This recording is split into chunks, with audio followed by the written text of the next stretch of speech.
step up in this game like I'm hammering nails. Earth's a flat plane, listen up, I'll tell you tales. Home Depot vibes on my tools, no fails. Level up my vision while the world just derails. Sharon said it first, now I'm chasing the truth. First wanna know, is he shilling or aloof? Now I'm flexing with the facts while they playing the fool. Flat earth, no curve, I'm breaking all the rules. Earth is like Home Depot, got my crew on deck. Home Depot, we ballin'. All this knowledge better show respect. Home Depot, flat earth, they saying no way, but we out here grind. Home Depot, motivated, determined, leave the lies behind. Rolling deep through Antarctica, you know what's up. Snowflakes in the air, yeah, we sipping from the cup. Well, Duffy said, trust me, I came out of the blue. Started from the hustle, now I'm building my crew. Wait, I'm stacking up truth like I'm lumber from the store. Got the blueprint, baby, I'm ready for war. See the horizon straight, no dip in my sight. Thug life on the flat, bringing knowledge to the fight. With this line, Home Depot, got my crew on deck. Home Depot, we ballin'. All this knowledge better show respect. Home Depot, flat earth, they saying no way, but we out here grind. Home Depot, motivated, determined, leave the lies behind. So I'm here to break walls, I'm kicking down doors, hash street life, I'm hustling, what's mine is ours. A whole new vision, we gon' stack and we gon' rise. With my crew by my side, we defy all the lies. Haha, you thought I forgot. Earth is like Home Depot, got my crew on deck. Home Depot, we ballin'. All this knowledge better show respect. Home Depot, flat earth, they saying no way, but we out here grind. Home Depot, motivated, determined, leave the lies behind. So remember this hustle, keep your eyes on the prize. Earth is flat like a board, like the ones on our 5. We'll build this place together, ain't no mountain too high. Home Depot mindset, we gon' reach for the sky. Yeah. Yeah.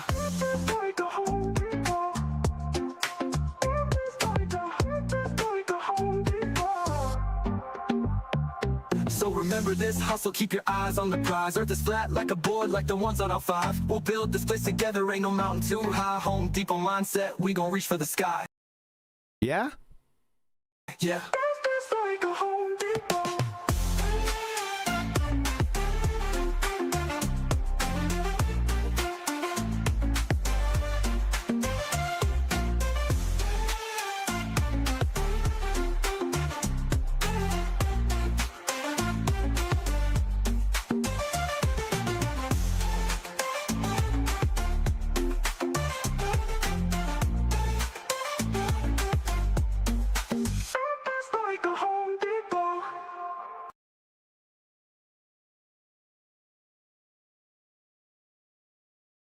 So what was the last thing you guys were watching or into before you converted?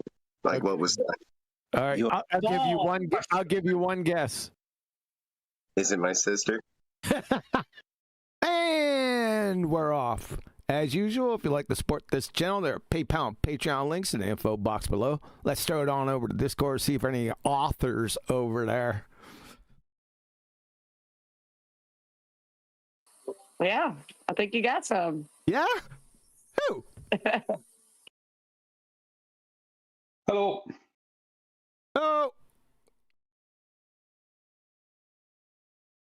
You know what I'm thinking? Is it your sister? That was freaking hilarious that day, man. Yeah. I won't soon forget that. Just, you could hear him smiling when he said it.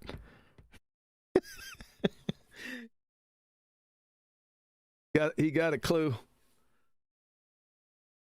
You know what else? So how are you thinking?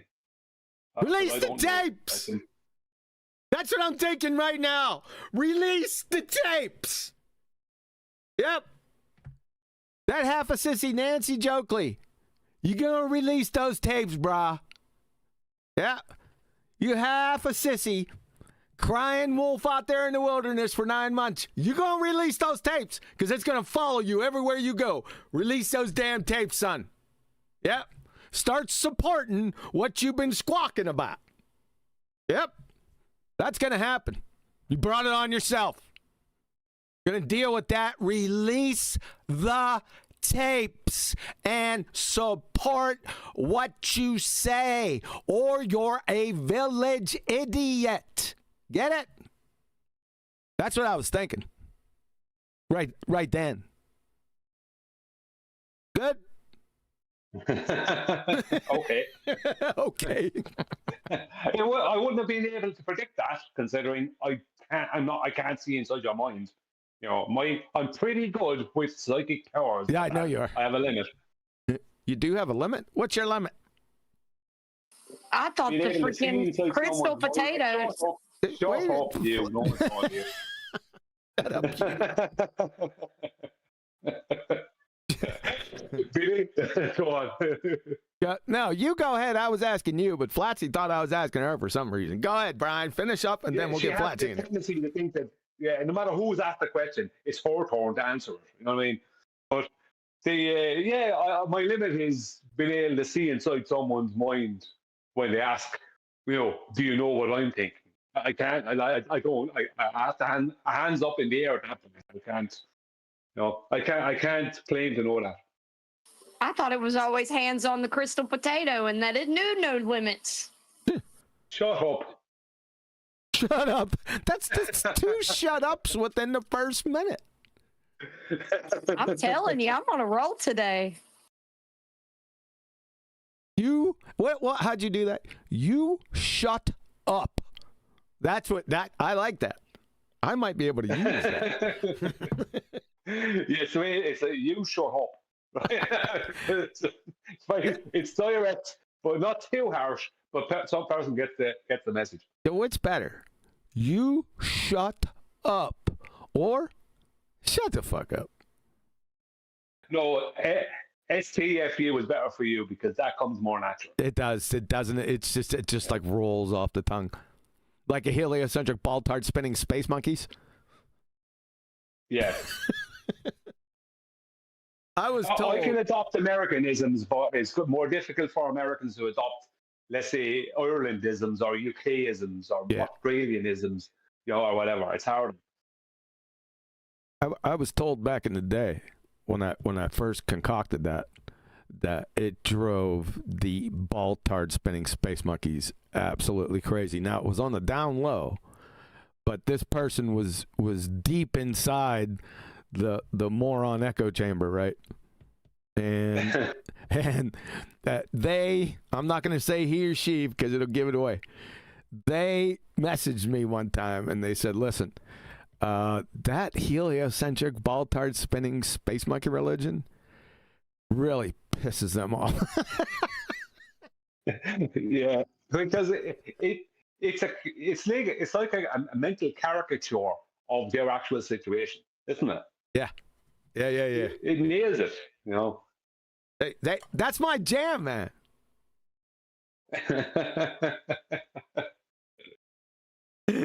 I got another jam too. It's called Release the Tapes. Okay, let's go. You and that Surat circus clown midget. Let's go. We're gonna need some cowbell, right? We're gonna need you to support your friggin' half a sissy crying wolf claims from the incoherent wilderness. Okay? Not repeat the claim. No. The evidence is on the tapes. So release the tapes. God, might as well do it because it's going to follow you everywhere you go. You might as well do it. Get it over with. Yeah? I'm surprised he didn't release them all at this stage anyway. Like, I knew he would have been taking stuff out of them, like from the, you know, transcribing stuff, Paul and stuff like that. But I'm surprised he didn't release them. I thought he would have, to be honest. Really? I never thought he would. I'm not surprised because then he would, because him crying foul all this time, it would expose that there was nothing to cry foul over. Yeah.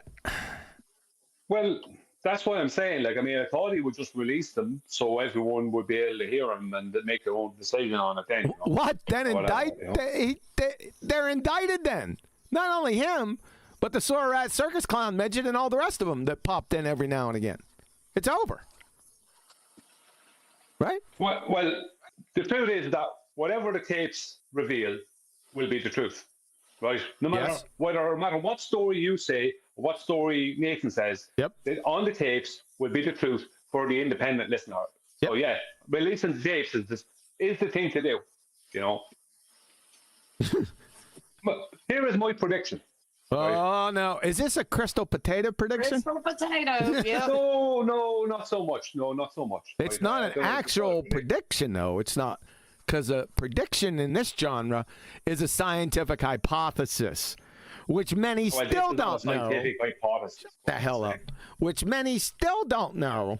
I'm not talking about you. You know that. Which many still don't know after 10 flipping years.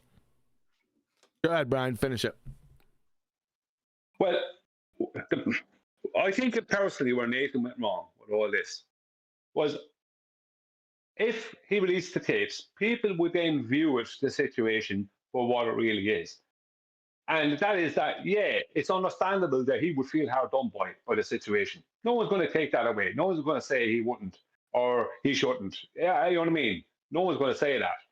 But what it would do, I would say, is for the independent listener, they would then not hate you and Adam as much. As no. That's the problem. No, that's, you know what I mean? That's baloney.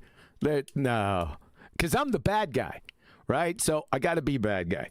So that ain't gonna change. That's not gonna change. I'm not done yet. I'm not done yet. See, because it's a Johnson thing. Okay, I told you about this before, right? So they're gonna be angry. He loses it every time I said it. They're gonna be. It's not gonna do that. All right. Because you gotta have the bad guy. Just got to. Okay, and I don't mind it. What it'll do? Well, shut up. What it'll do is expose Nancy Jokley, the half a sissy who's been crying wolf in the incoherent woodline for 9 months. It'd be over. That's what it'll do. And the little people that popped in every now and again, and the sore rat circus clown midget. That's what it'll do. It's all over. It's all over. Yeah, well, what I would say would happen is that I'm not saying you and Adam would be everyone's favorite person, right, or whatever. But what I would say is that people would feel what I would say is that people would probably come to the conclusion of, I don't like it, but I understand it, as opposed to where they're at now, which is just you and Adam robbed Nathan, and you're two total bastards. We're two scumbag. You know what I mean? That's not. We're scumbag thieves. So. Yeah. Yeah, that's a pretty powerful charge. It's pretty strong. That is a powerful charge, Brian. Yeah. I don't know why you're trying to act that's not a huge deal. I don't know. You're trying to decaffeinate this or some shit. What the hell? Did you wake up on the good side of the bed this morning or what? Well, I'm not trying to decaffeinate anything. I'm just saying that if the people got to hear the tapes and they listened to all of it and nothing withheld, everything put out there, then I reckon they get to the point where they go, I can see why they did what they did. It's not. I don't know if I would do it, but I understand it. As opposed to you, Adam and QE are scumbag lawyer and robbers or whatever. That's not a balanced. Like, saying that means that you don't understand the full situation. Like, yeah, Nathan. No one's going to say Nathan shouldn't feel. No one's going to say that Nathan shouldn't feel hard done by. I wouldn't say that. I've never said that. But in truth, the problem is not that whether he should feel hard done by or if it's okay for him to feel hard done by or anything. The problem is that are you and Adam a couple of scumbag robbing bastards? Thieving bastards. Sorry, I said robbing. No, robbing. Oh, robbing. That's yeah. Well, thanks a lot. Can you tell us we need to hear it again for the 4th time. That's a bunch of horse shit. By the way, so it's like me telling him to explain in detail all over again. Yeah, right. When I know you don't want to hear. If you want, I will. If you want, I will. Well, I say this much: I put a lot more effort into it than the conversation you tried to have with me last night. My God. Oh yeah. for the audience, don't even waste your time trying to have a conversation with Flatsy, because she'll have a very much subpar conversation. Subpar. Hey, don't be airing out. You're wasting your time being involved. Don't be. I'm gonna He mute wants you. me to get out the crystal potato. I'm gonna mute him. I'm gonna mute him for Aaron Art. For Aaron Art, look at him. He can't stop talking. You trying to get your 10,000 words out? Yes, I am. Yes.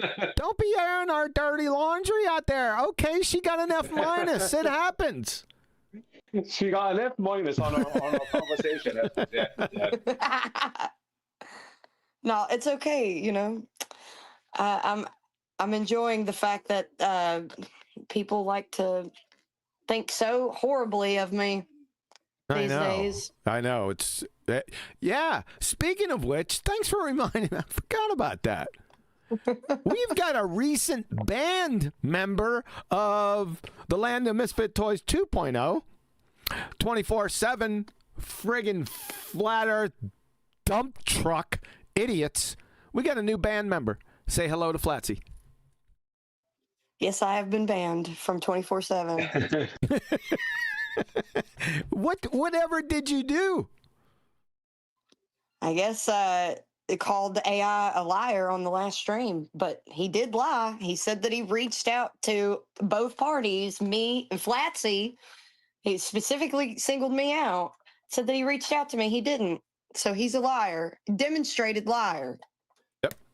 There you go. Tell him to give some,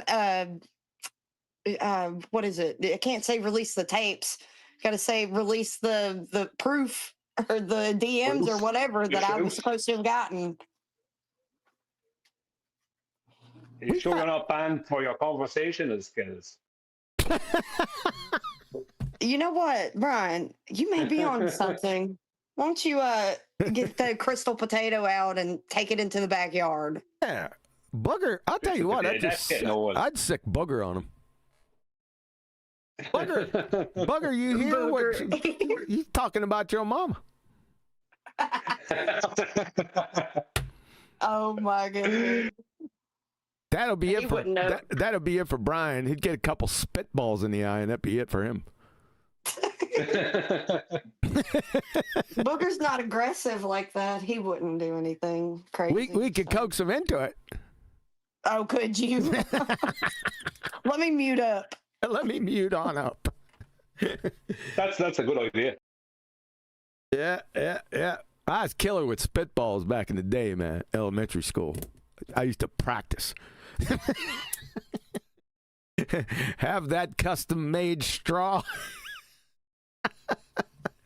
right at the ready, man. I could pull that thing out so fast, quick draw. And it'd be gone before you could ever see it. Poof! Right behind the teacher's head. Right. Quick draw McGraw, baby. All right, what we got going on out here? Oh, did I don't know if I requested this. Release the tapes! Okay? Yeah, that's what needs to happen. Support your horse shit. We need cowbell.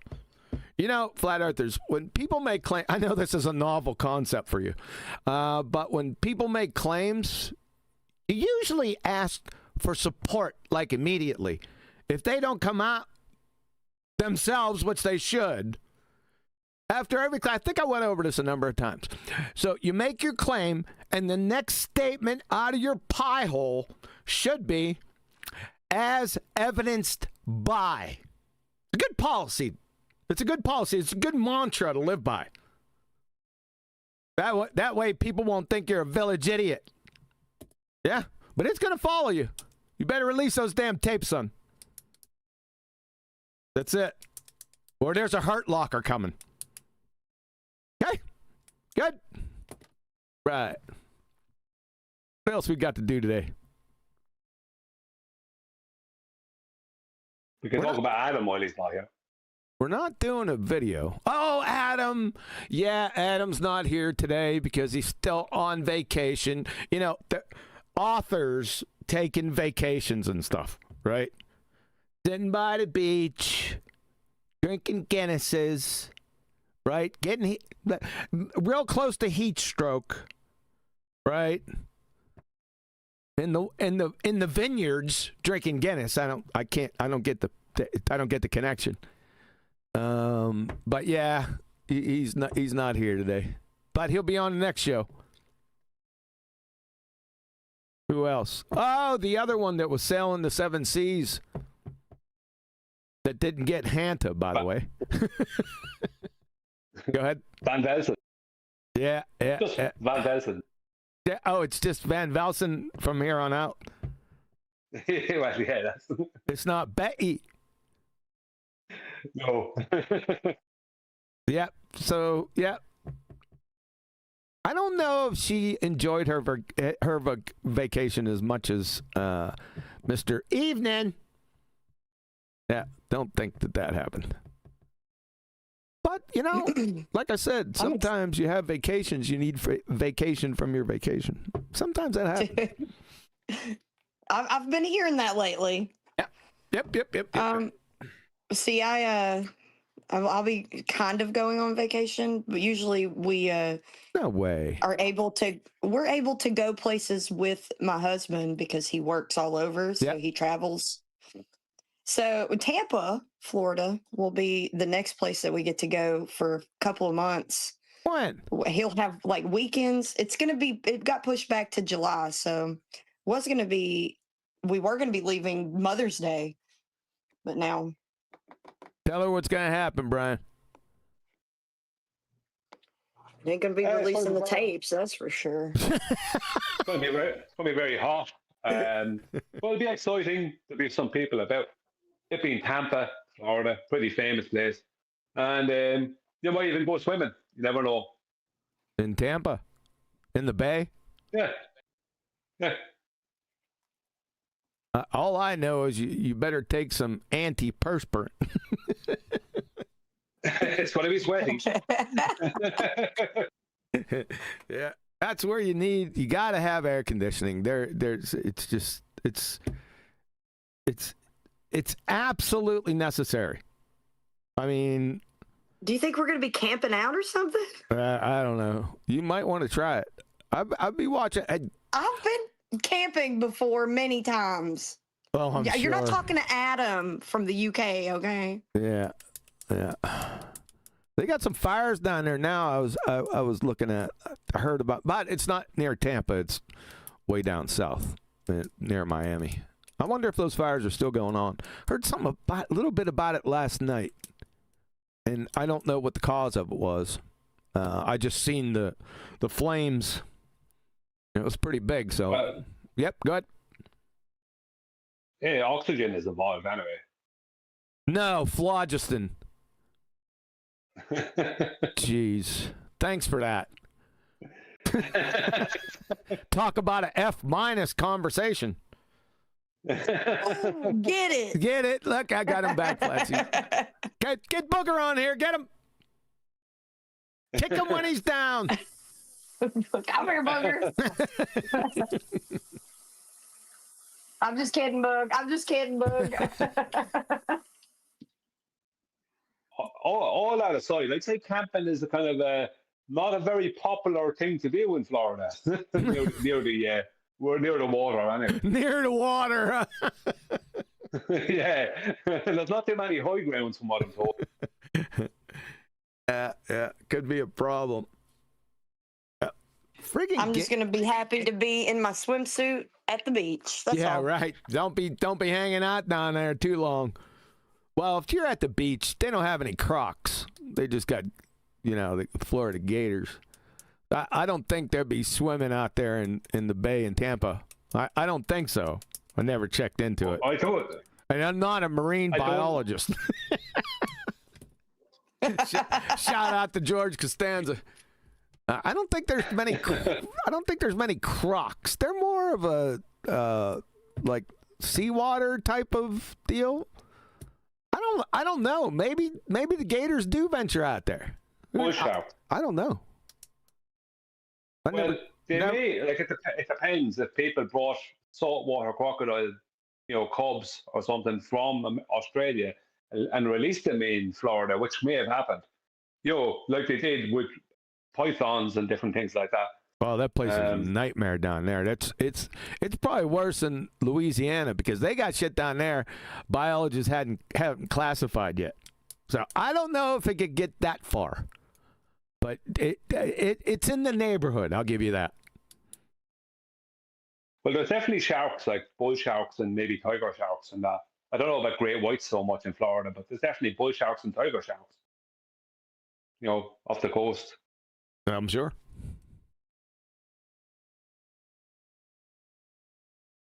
There's something yeah, but see, I don't know what it is, and they're just as deadly. But a saltwater croc or a shark, I don't know. I'm gonna have to go with the shark, May West.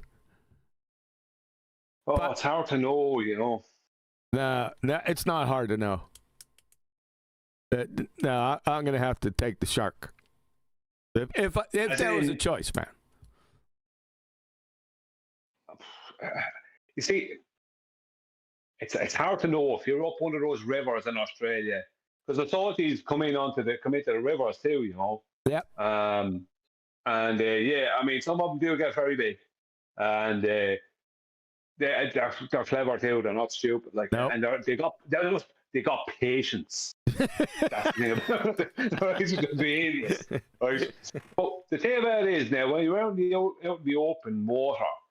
Like, the thing about the great white is that it's so creepy when it chooses to be, it's hard to know. I think if I'm out in the open water, I would definitely go with the if I had to choose one, I'd go with the crocodile. Because the crocodile is like, God. Yeah. You'd have to go with now, we're doing the opposite thing here, Vanna. Like, I'm going to have to go with the shark because I don't want nothing to do with those saltwater crocs. I mean, if it's a great white, it's going to be over really quick. There's something about the death roll. It's just, I'm not feeling it. You'll be feeling it, all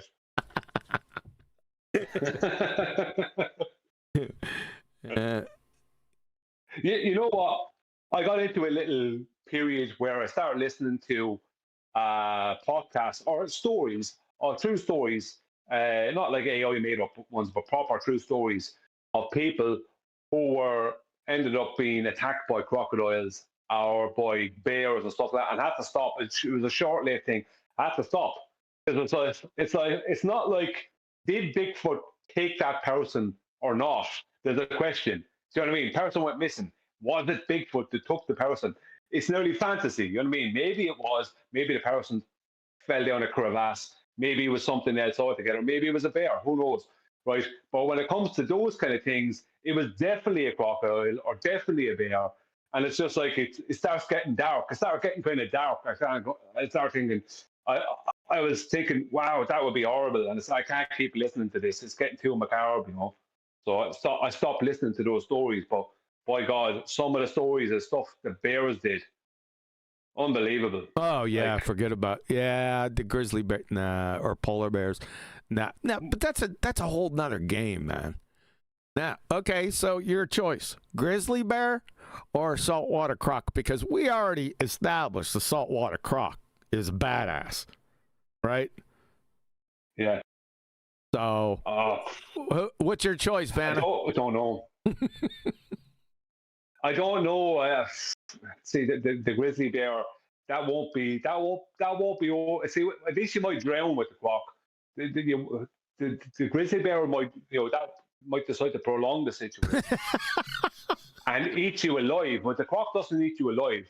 The croc death rolls you and whatever else, and then stores you and waits for you to give you a couple of days. They stick you under a rock or something, or under a tree root or something, and gives you a few days and then eats you. Yeah. Whereas the bear's going to eat you alive. He softens you up a little bit. Yeah. Yeah, heck with that. We had somebody in chat that said that, who's that, Jay Heighton? What he said that they had some alligators swimming on salt water, so there you go. So, yeah. Oh, sorry, yeah, that does happen. Sorry, yeah, I did see that. I did see people videoing it with their phones in around, where they'd be swimming off of the piers, that there was alligators in there. Yeah. So they do, obviously. Yeah. They were in the wash racks, because I was stationed down there, so we used to feed them MREs. They were because I was stationed in Louisiana for a couple years. It was an absolute nightmare. I still sweaty affair. Oh, I still wake up sometimes. Oh, boy, I'm glad I'm not there.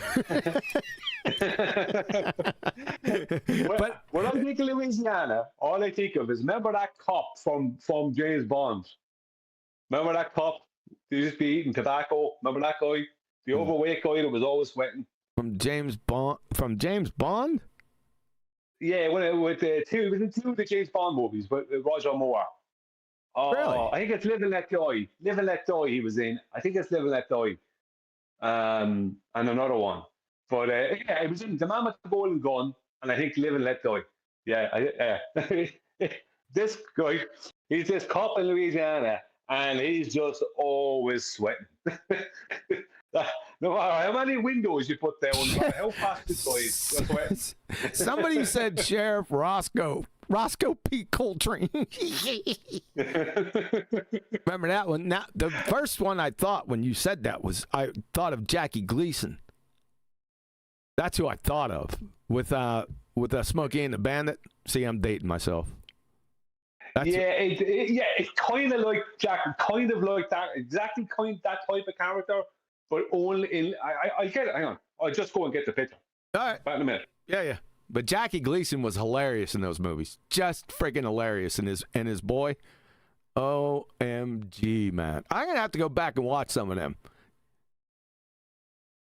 But I don't remember any. I haven't watched those old James Bond movies in a while, so you might be right. Don't take too long. Flatsy, you still there? I am. Mm-hmm. Did he release the tapes yet? Dude, he's not going to do that. It would expose him. All these people have to do is ask him if the draft that he's saying is stolen, who wrote it? Who wrote it? No. That's all you have to ask. No. That's all it, because he won't answer it. He'll be like, "Oh, you mean the book about me?" Blah blah blah. He won't answer who wrote it. No. Guarantee it. No, I'm sorry. Release the tapes. That's it. That's the standard. That's it. Nothing else. It's in the coriolis section. Oh, is it? All right, hold up. Where are you? Yeah, wow, that's friggin' old. That guy, yeah. Mr. Secret Agent, he's that guy. Oh, that's right. Yeah. Wow, that's a long time ago. Look, he's got a little flat here. Let's put him up here. Let's let everyone see him. Hold on a second. Where the heck am I at? There he is. That's who Brian's talking about. That's an old. I like the flag right there. Yeah. It should say above it, redneck. I suppose that's what just when people mention Louisiana, that's the first person to think of. Really? Because that's when my child. Yeah, because when the year that came out, I was only a kid, and that's what I was watching it, and that's how Louisiana straight away. Yeah. That guy. Yeah, that movie. Yeah. Yeah, those kid things. You see it as a kid, you always remember for some reason, man. It's like indelible. Yeah, I got you. Yeah, it doesn't matter. Come on, sorry. No. Mine's Jackie Gleason. I mean, there's nothing more than Jackie Gleason for me. The way he played that cop. I remember that too because I used to watch Smokey and the Bandit. Yeah. But but whatever it is about Louisiana, when that word comes up, the first face that comes to mind is that guy. Yeah, I know. You already told him. I'll tell you what. We're confused on what reminds you of Louisiana. Could you tell us again?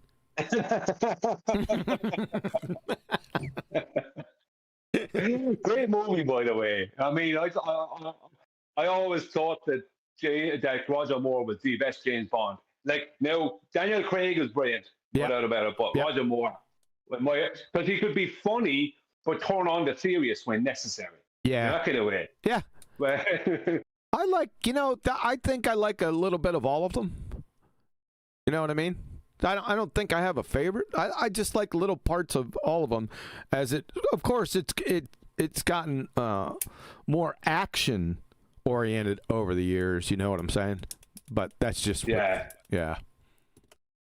But in fairness, Daniel Craig, I mean, his James Bond is high octane James Bond. Isn't it? Oh, no messing around, high octane action, hand to hand combat. Do you know what I mean? Do you know what I mean?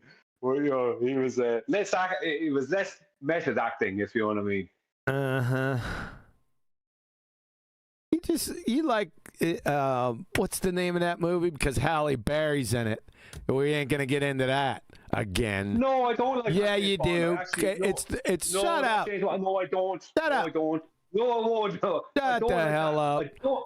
No, I didn't. I'll like mute you. Pierce Brosnan's James. I didn't like Pierce Brosnan's James Bond movies. I didn't like them. Loads of people loved them. I didn't like them at all. Yeah. Yeah. Yeah, the Quantum of Solace. Getting back to Halle Berry, that's what that one. But I guess No, that's not Quantum of Solace. Quantum of Solace is Daniel Craig. That's what I'm saying, but guess who's in the movie? Who? Halle Berry. She's not in Quantum of Solace. Yes, she is. She's not. She's in Pierce Brosnan's. No. You're wrong on this one. You're wrong. You're dead wrong. Correct. Yep, you're dead wrong. Do you want me to prove it? Yeah. Okay. Just go Quantum. Okay, we're gonna do this. All right. Quantum of Solace. This is gonna be real easy. Quantum of Solace cast. Not Halle Berry. Son of a bitch, she's not there. She's totally not in that movie. Now it's with the shut up. My mind got the movie names screwed up. She's in the one with he's playing poker. The poker. Casino Royale. Yeah, that's the one. No, she's not. Yes, she is. See, open up another tab. And Oh God, I'm gonna get screwed again. Was Halle Berry? You know what I mean? Royale, son of a bitch, I'm gonna get screwed again. Oh, I know my James Bond. See what happens when you have to release the tapes? Son of Not in that either. Totally not in it. Not Also. in there either. Damn, I'm getting busted on James Bond movies. What? Okay, which one is she in? Next, you're going to try and tell us she's an Octopussy. She's not in that either. What is she? Which one is it then? I can't remember, but it's one of the ones that Pierce Brosnan. If you just put in which James Bond movie was Halle Berry, and you'll find out. All right, let's check it. So let's go Halle Berry.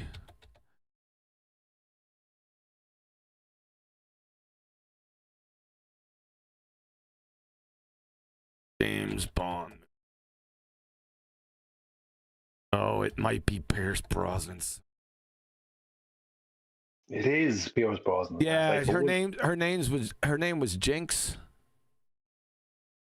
Yes. Die Another Day. That's it. Yeah, it was. Yeah, that's what it was. So let's do this. Die Another Day. Cast. Fucking Pierce Brosnan. Man, I screwed myself. Yeah.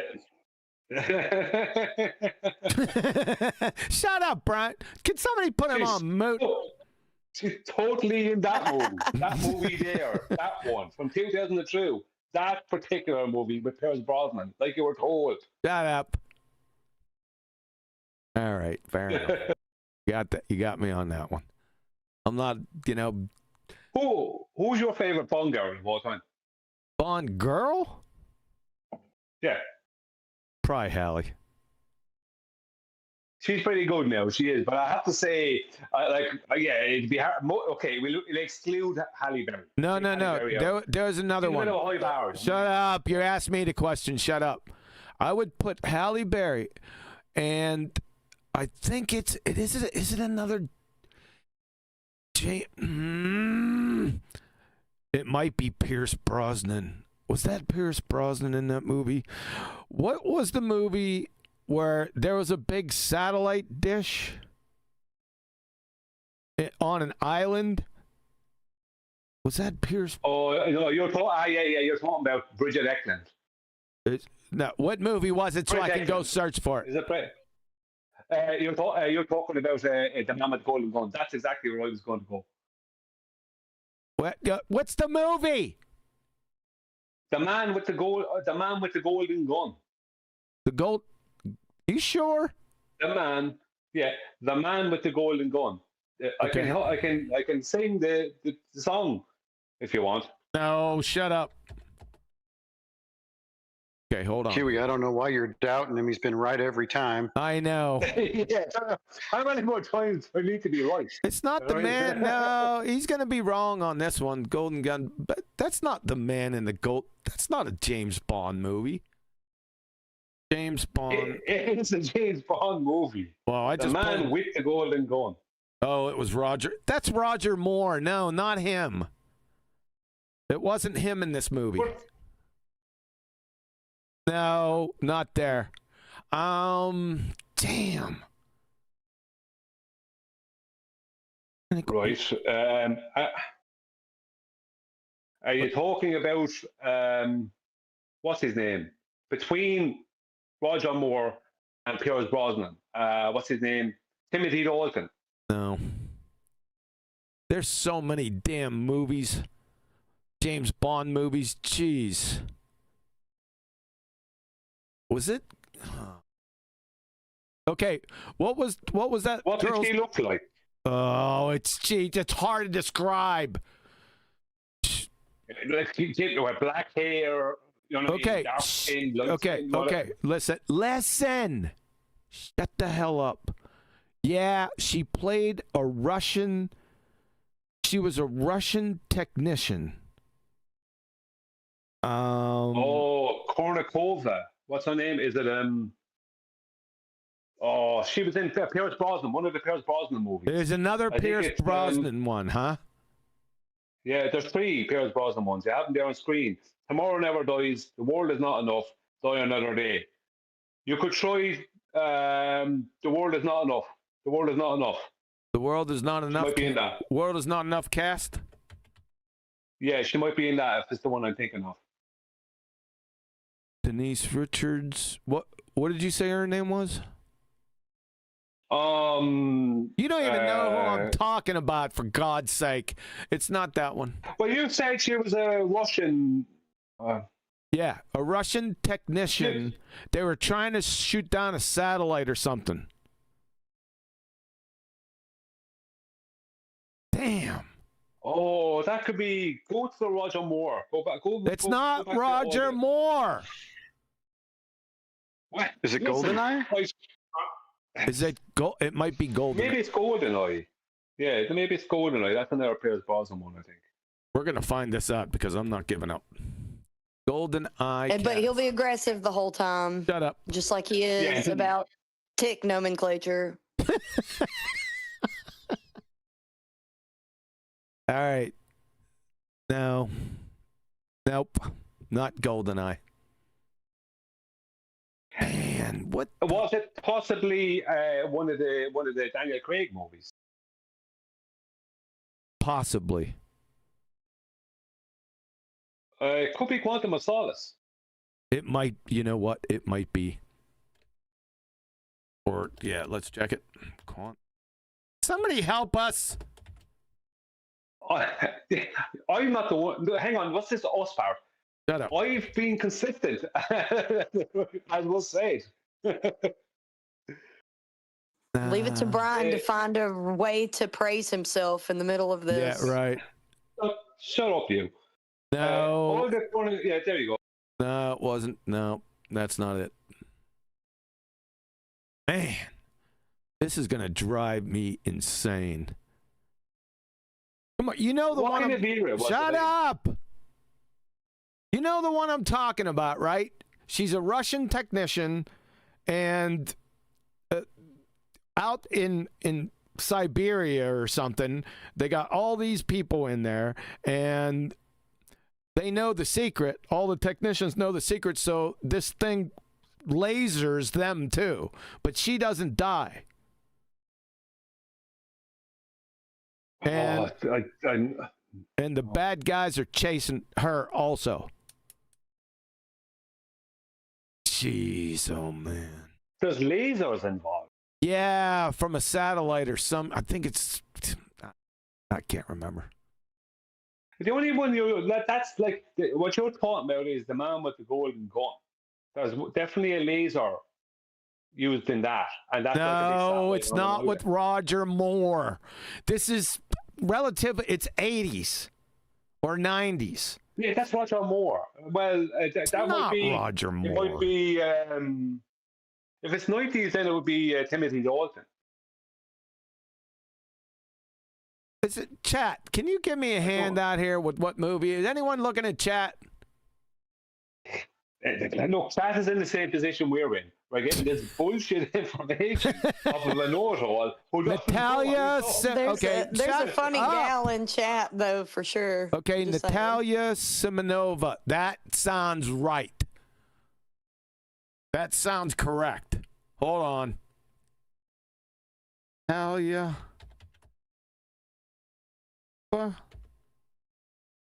That's her. Now we found. See, why didn't you check chat?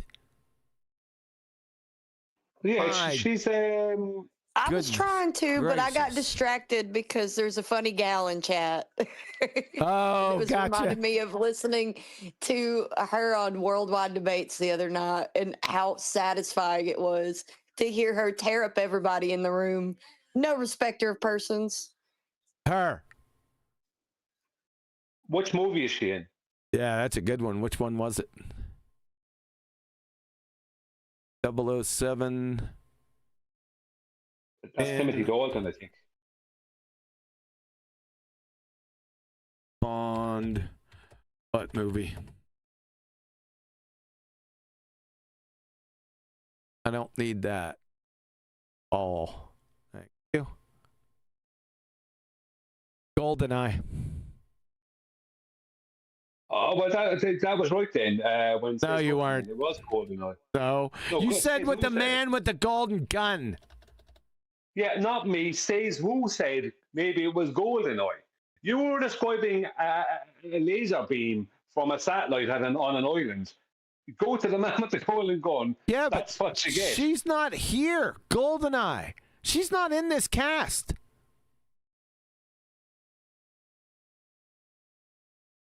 So, what? You see that?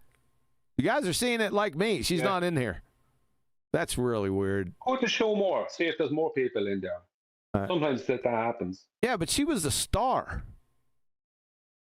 She may not be popular in Hollywood now, so they're blocking her out. You know? I don't see her. I don't know where. I don't see her there either.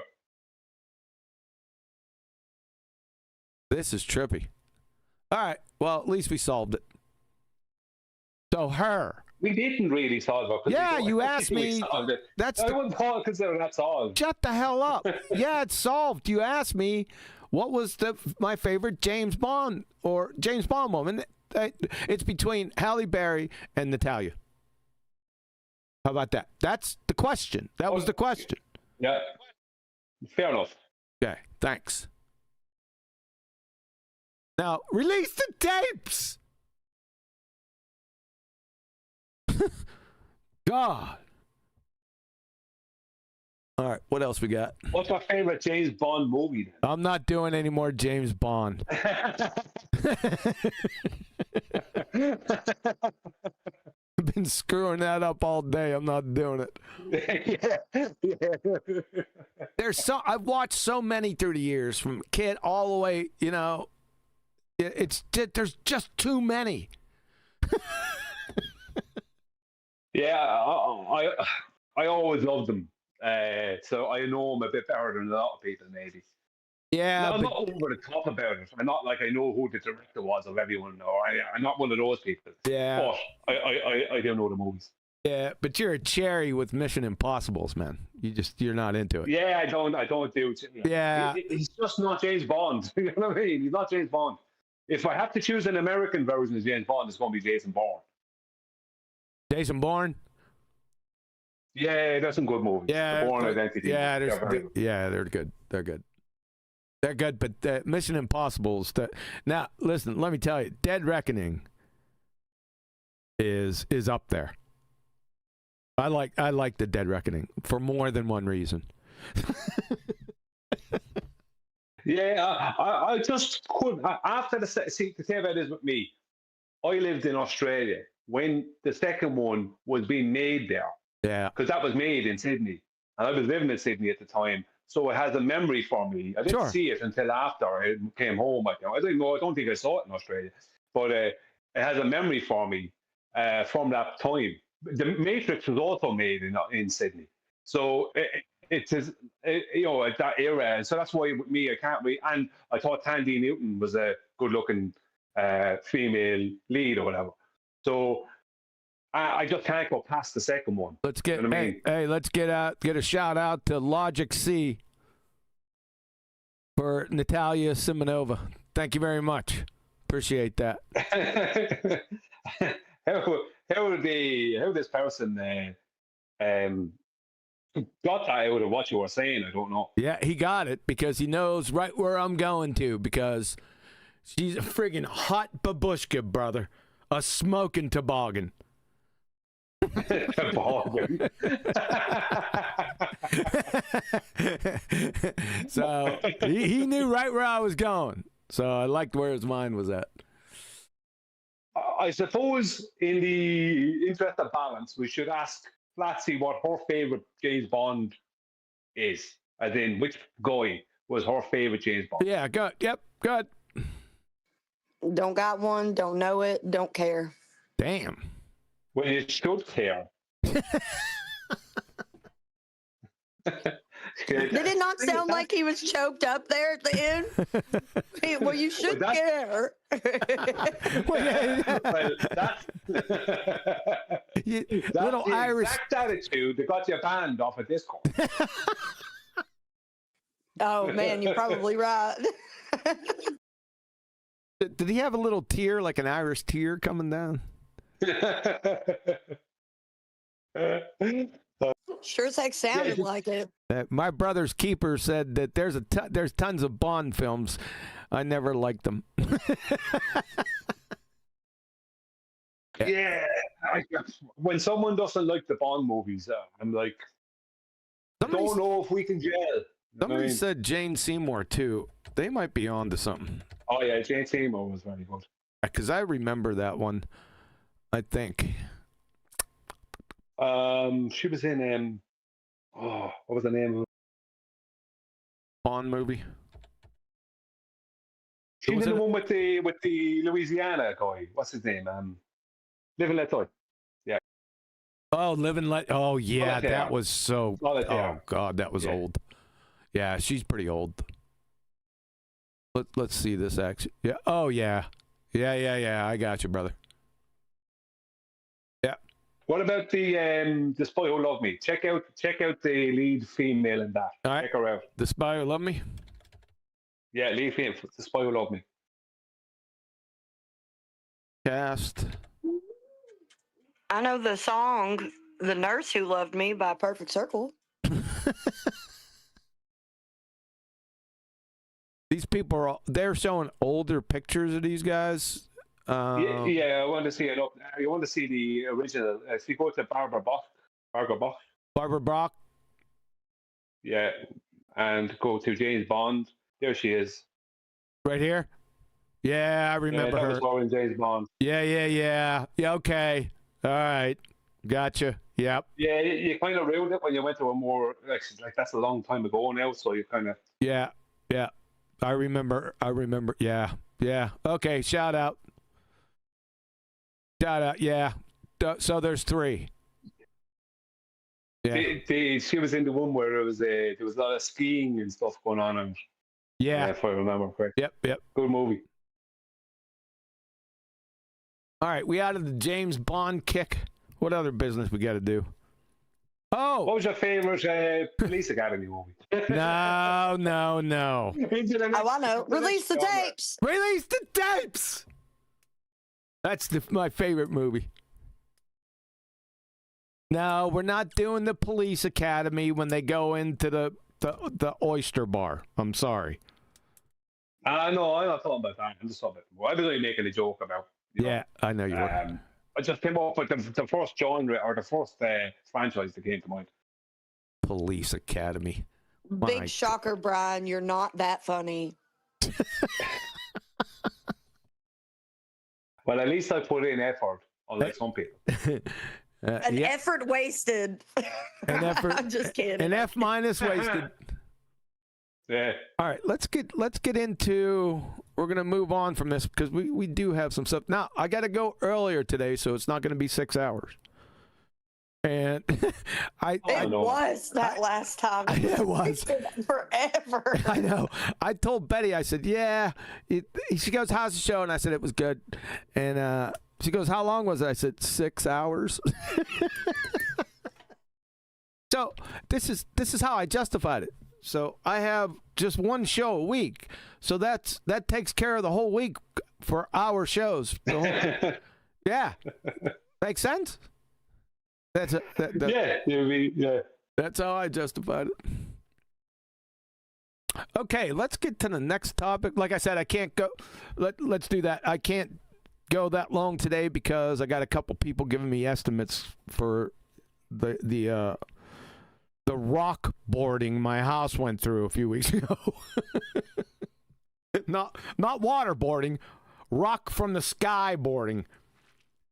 Not rocks. Yeah, they were like rocks. Maybe they were like rocks, but they're not rocks, is what I was saying. It's just never mind. Well, rocks do have a certain amount of water in them. There is some water in rocks. Shut up. So Says not who? all rocks are without This water. is why God threw golf-sized ice balls at your house. Chill out.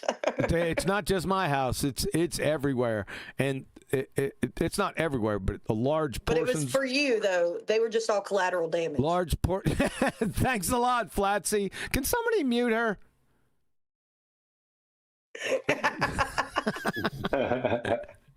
So that creates a problem if it's like a lot of areas because there's only so many contractors. Do you follow what I'm saying? Yeah, you get it? God took a contract out. Oh God, mute her. Just kidding. Says who? Saturday?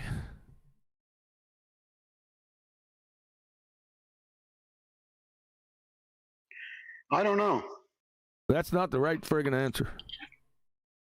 Okay, I'll just say no then. No. He can't be associated with you. He'll get kicked off of 24/7 too. Flatsy. Keep it on the down low. Jeez, oh man, girl, do I have to? I'm gonna have to start having production meetings and shit. You got to learn how to muzzle this dog. My God, can you put Bugger on? Just leave Bugger on. He said put Booger on. There'd be a lot less F minuses. I'll tell you that much. Yeah, he's a cutie. Get back to that other subject. Says who? All right, so we got a couple other topics we need to take care of for this evening. We got a treasonous, treacherous traitor in the house, on the flat Earth side. Let's get to that. He's about to get a new name too. Let's go to that one. Go over here. Let's see where's.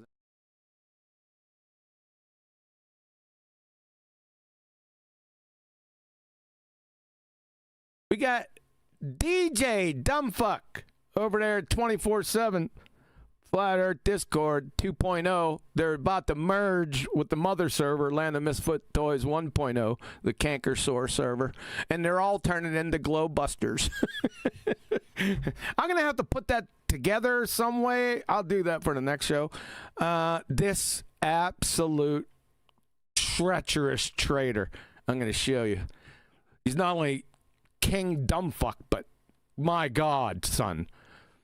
Oh, and his YouTube channel's Pickled Minds.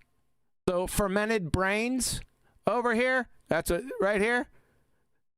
This dumbass cracker. So DJ. My God, son. So he's consorting with Baltards now. Mr. DJ. The first one is Extremisys. He's one of the ones I dealt with back in 2018 and sent him on his career path to friggin' permanent chat skank. That's all he does anymore, because I ripped him a new one so many times he couldn't fucking see straight. But he's a low-level bum sniffer right here. And, of course, he said, talking about QE, we called him out on his behavior from the very beginning. Yeah, why? Yeah, because you got your ass tore up. Here's DJ responding, yep, I hear ya. Let me rub your feet. Right? DJ, you dumbass. Do you know consorting with the enemy in the military can lead to death? You dumbass. It gets worse, ladies and gentlemen. Next, he goes to one of the friggin' abominations of the earth, Baltards. His name is Chief Squatting Dog. One of McBooger Eater's Booger Eater. Chief Squatting Dog from DJ. Just right down here, Chief Squatting Dog, talking about me. I pray for those led astray by his venomous words. Can you guys see this? Here, make it bigger. Let's go this way. Ah! Where'd it go? Yeah, you can see it. Me from DJ Dumbfuck. Me too, mate. Mate. This guy is your mate. Son. Absolute throw up. Treasonous, treacherous traitor, dumbass of the millennium. You got... I don't know, people. I just don't know. You make the call. And something hilarious, showing you how much of a dumb fuck this guy is. So, what they do in 24/7, they all pray to the God of Dr. John D. Right? They think he's like a little G anyway. They worship him. He hasn't been in flat Earth for about 2 years now. He's gone. I mean, I've talked to the gentleman plenty of times. He's not very bright. Yeah. I consider him a clown. Shut up. Nah, I don't care what you think. I don't care. I'm not done yet. I'll put you on mute. I'll put you on mute. Hang on. No, hang on. I'll put you on mute. This is from me. Well, if you want. Shut up. I'm not done yet. So, he's talking all his... Shut up!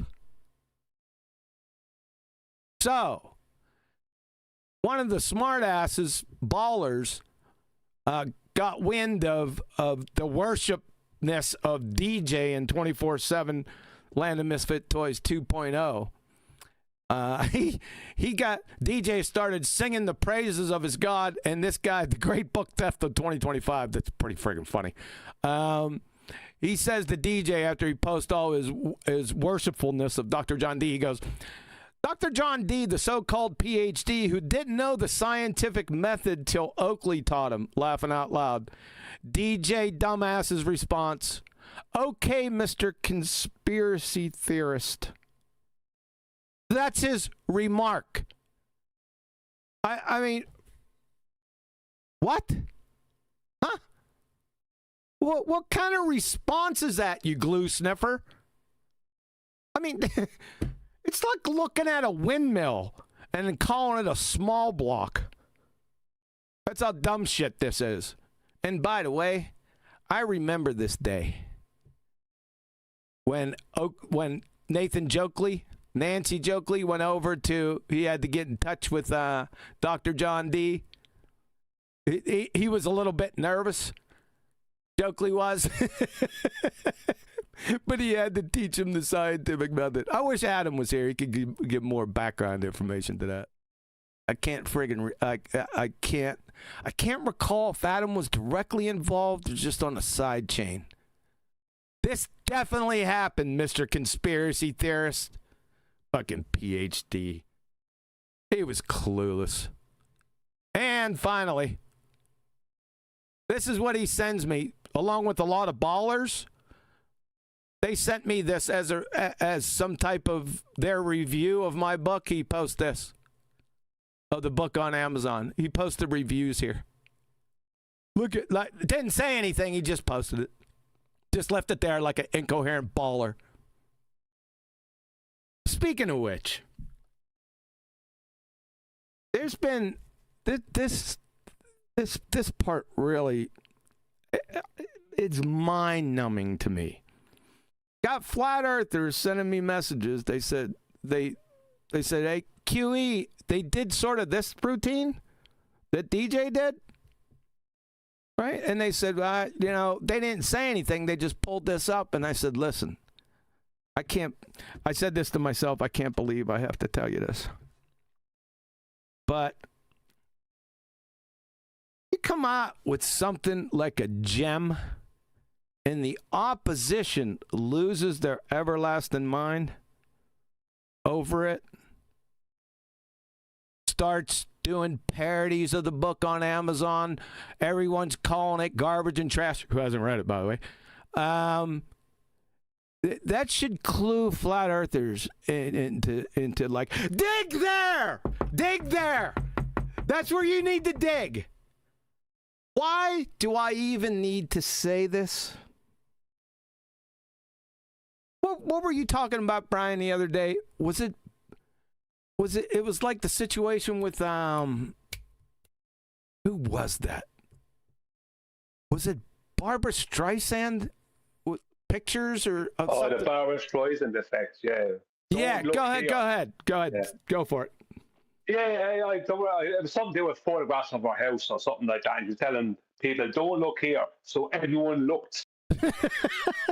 You know what I mean? And that's the effect that should be pointed out. That should be happening. But flat earthers, I think, are more happy to point out what what the stats say, as opposed to why the stats are the way they are. You know what I mean? Yeah. Now, if it was a nothing burger, then nothing would happen. It would just drift on into that long good night. But if they're losing their minds, the opposition, flat earthers, that's where you need to dig, right there. Welcome to Flat Earth. You need to get that. My God, people. I mean, how did you make it this far? I mean, in life. Oh, and by the way, there was another one. I was going to tape it, but it was on one of these shows that they don't save their streams. So Ruhif, the numpty from Don Undy, dumber than my cat's litter box, he's talking. I got him on. I got the show on for background noise. I'm doing something else, and all I hear is, hey, what do you think about QE's book? It's trash. It's garbage, from Roofy, right? And then all of a sudden I hear this rustling. It's like a rustling to get to their mic and trying to get their mic on. It's DJ, dumb fuck. Yeah, I agree. He hasn't read it. Yeah, I didn't get. Just take my word for it. I didn't get it taped. Some of the starting to think that Globers especially, but flat earthers also can't read. Yep. Could I just right? I think what you said there now is a little unfair. No, it's not. Because what's happening is people over on Discord, when they refer to the Black Swan, they're referring to Dr. John Dee's video, right? And what he did when he did his observation. Now, that's not the Black Swan. The Black Swan is the original argument Yeah. that was put out by you, right, with BLMSB 69's photo. But Dr. John Dee was not trying to usurp or steal any limelight. He was just doing what he was doing. I know he wasn't. So the people on Discord who don't want to refer to you, so instead they're referring to Dr. John Dee, right? Because I know that a little bit of this supposedly, from what I could gather, a little bit of this happened with me as well, with certain people on the Atheism, where they were looking for replacements for what they would have once you referred to my channel for, right? But that's just down to their hate or whatever of you on Discord. Yeah, that's I know. not Dr. John Dee's fault. He didn't do anything wrong. He's I know not a he bad didn't. guy. He's actually a good guy. I know he didn't. I thought his version. That wasn't my point. I thought his version, what he did with the Black Swan, was cool. I didn't.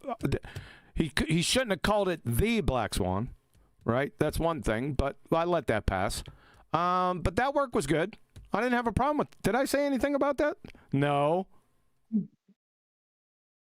I just said he. Yeah, I just said shut up. I just said that he wasn't very bright. I've had many conversations with him. He's not very bright. I found him. I had some good conversations. I don't care what you. I don't care what you found. I'm telling you what I did in my experience. Yeah, me, not you. Me. Yeah, thanks. Great. Yeah. So what else? Oh, also. No, I already did the roofie one. Also, that incoherent idiot, Professor Parks, you know, the treatment I gave him, it was a couple 2 or 3 years ago. It was like 15 hours straight of absolute mind-numbing horse shit from Professor Parks. He's all of a sudden, in one of my recent videos, that I didn't go track it down, but he wanted to let me know that he got a copy of the book free. That was one of his points. And I said, you're really an upstanding young man, a pillar of the community. Your parents must be prouder than game roosters, because he's a slime bag, pseudoscience astronomer. Anyway, his take on the book was that the formatting was screwed up. But what the dumbass didn't know, that he purchased the pirated copy, and the pirated copy the format was all screwed up. There is no purchasing a pirated copy. You're just obtained. He obtained a pirated copy. There was a pirated copy of the book. Yeah, nothing to see there, right?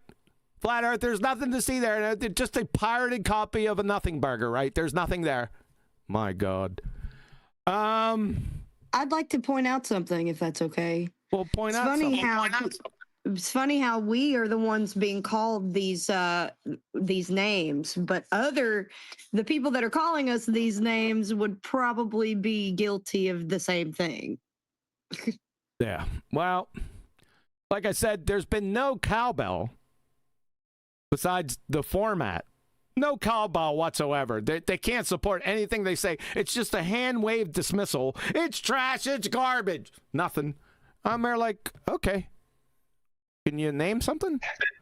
Does the ESSM block 2? Which absolutely annihilates them, but they don't actually know that yet. But that's not the point. The part in the book is about the ESSM block 1. Block 1, not 2, 1. My God. No. Well, I'm not talking about that, because I'm not into that. That's not an actual, if somebody was reviewing it that had, the intelligence just above Mr. Magoo, then maybe yes. But I forgot about that one. Yeah. So, yeah, but just relax. No one else. There's just been a few people that have come up to me and said the book was trash. They didn't say it to my face. They just write off more like innuendo. Ballers, right? And I'm saying, okay. Can you name something specifically? Nothing. Zero. All of it. Every bit of it. Every word was trash.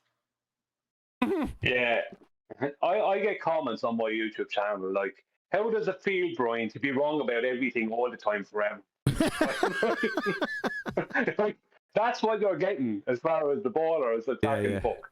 Yeah. I mean, it's all, every part of it is wrong. It's all wrong. It's all trash. So there's no specific you can name that you'd like to talk. No, it's just all trash. All wrong. Yes, yeah. That's when you know there's a rooster in a hen house, people. It goes back like to having people who make claims like support what they say. I know it's a novel concept for a lot of people. My God. So speaking to that, release the tapes. Okay? I knew that was coming. Everybody better get used to it because you're not going to get the tapes and we're going to keep saying release them. Just to go back to... Oh, did I have this? I'm sorry, YouTube. Just hold that thought, Brian. I'm sorry, YouTube. Did you not see where I was getting this from? Pickled Minds, Fermented Brains, Dumbass DJ and his idiot channel. Yeah, did I have this on? Somebody check YouTube. Somebody check YouTube. It was up. Oh, my God. Can you wait a second? Yes, it was up. Oh, right. Sorry. Yeah. Thank you. Oh, my God. Okay, fair enough. Brian, go ahead. You had something to say? Yeah, there's only two types of people that hang around with our enemy. Now, I'm not talking about Platypus coming here, right?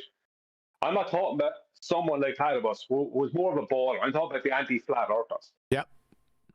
Like, the people who start hanging out with them, right? They're either one of two things. They're either a baller themselves pretending to be a flat earther, which is very likely, or they are under the impression that these people are their friends. Now, history has shown, at least it should show, that any flat earther that went over and tried to cozy up to the enemy, right, they were used and abused, right? That's all that happened to them. They were for that time they were useful, and then after that, all the pats on the back disappeared. They were left in the desert, right? And right, so anyone who's cozying up to the enemy, not only number one, are you treacherous, but number two, traitorous. If you're not, traitorous, right? Traitorous and treacherous. But number two, if you're not actually a baller or secretly a baller yourself, then you're just an idiot. Because them people are going to use you and abuse you. And they're going to look down their noses at you because that's what they already do. They look down their noses at you. They have a bias against you. They want you dead. They'll bury you alive if possible. They'll burn you. They'll bury you at sea. Whatever they have to do, you are to go away. You don't understand that any flat earther that's hanging out with the enemy don't understand that. We get it. We get it. You forgot the part. I don't know what people do. You forgot the part that consorting with the enemy can be dealt with per military regulations. Well, it can't. One of the penalties is death. Yeah, I know. Yeah, in the military, but we're not in the military. Oh, yes, we are. Well, you can't do that on YouTube. I'm trying to help you out here, but you're about an inch away from I'm just saying. I'm just saying, right? All right, we can move on from that. I think just relax. Won't have to. So I just think it's really stupid. I think it's really stupid to consort with someone who is clearly a horrible person. Why would you want advice or to cozy up or say yep to like no why mate. would you even talk to this guy? No. Clearly no mate. He called mate. Him mate. He ain't nobody's mate. He's a dreg of society. The things that he did, man, it's disgusting. Who are you talking about? The person that DJ was talking to, that guy. Yeah, the chief squatting moron. Yeah. What an awful person. Yeah. And he's so unapologetically awful that he would do whatever to DJ and laugh at him like bleeding out or something. That's how awful he is. Yeah, you're not very impressed with Chief Squatting Dog. Yeah, but look, this is the thing, right? Two things will happen. Either the person, right, consorting with the enemy is the enemy all the time anyway, secretly, and the people, the flat earthers who follow this person, will be then let down and they'll find out how stupid they were by this, right? Or that person, right, thinks they can consort with the enemy, right, because they don't like you and whoever else, right? And they will find out how little they mean. Super chat. Thank the Lord. Super check. Yes, it's Billy Philly 22. He sent shout out to Flatsy for the A Perfect Circle reference. Yes, I did make it a perfect circle reference. Did you? Yeah, The Nurse Who Loved Me, the song by Perfect Circle that I said I know. Right. Yeah. Okay. All right. All right. Thanks for the super chat, Billy Philly. Now, you want to finish what you were saying, Brian, concisely? Yeah, I was just one word away from finished. It's just like, as I said, either the flat earthers were following this person, I'm going to say it again because it was stopped. Either the flat earthers following this person are going to find out that that person was always the baller, the idiots, or that person's going to find out that they're the idiots because the ballers don't care about them. Yeah, you said that like 4 times. We friggin' got it. It doesn't seem to be getting through. Yeah, it's getting through. And I don't really care. So. Well, you should care. All right, I should care. I get an F- for that? Yes, because it's your show. You brought the topic up, and now you don't care. You should care. You're the person who's supposed to care about it. You cared about it 3 minutes ago. Oh my gosh! God. Don't act like you don't know QE well enough. Stop brown nosing. Stop brown nosing. Oh, grand. She's the opposite of brown nosing. She did the double verification. I'm just like, Brian, you know how QE is. He doesn't care about all this stuff that you're pointing out. Like, that's the one. Yeah, like, that emotional. he already said what he cared about. Yeah. You know that. Yeah.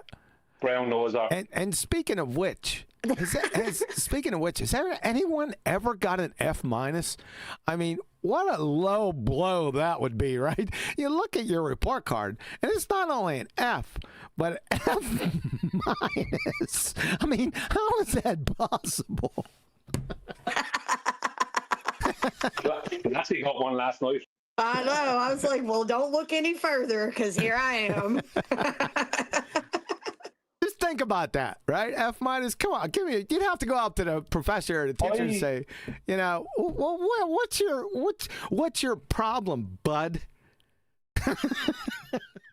You had to have done this on purpose. Oh God! What, Brian?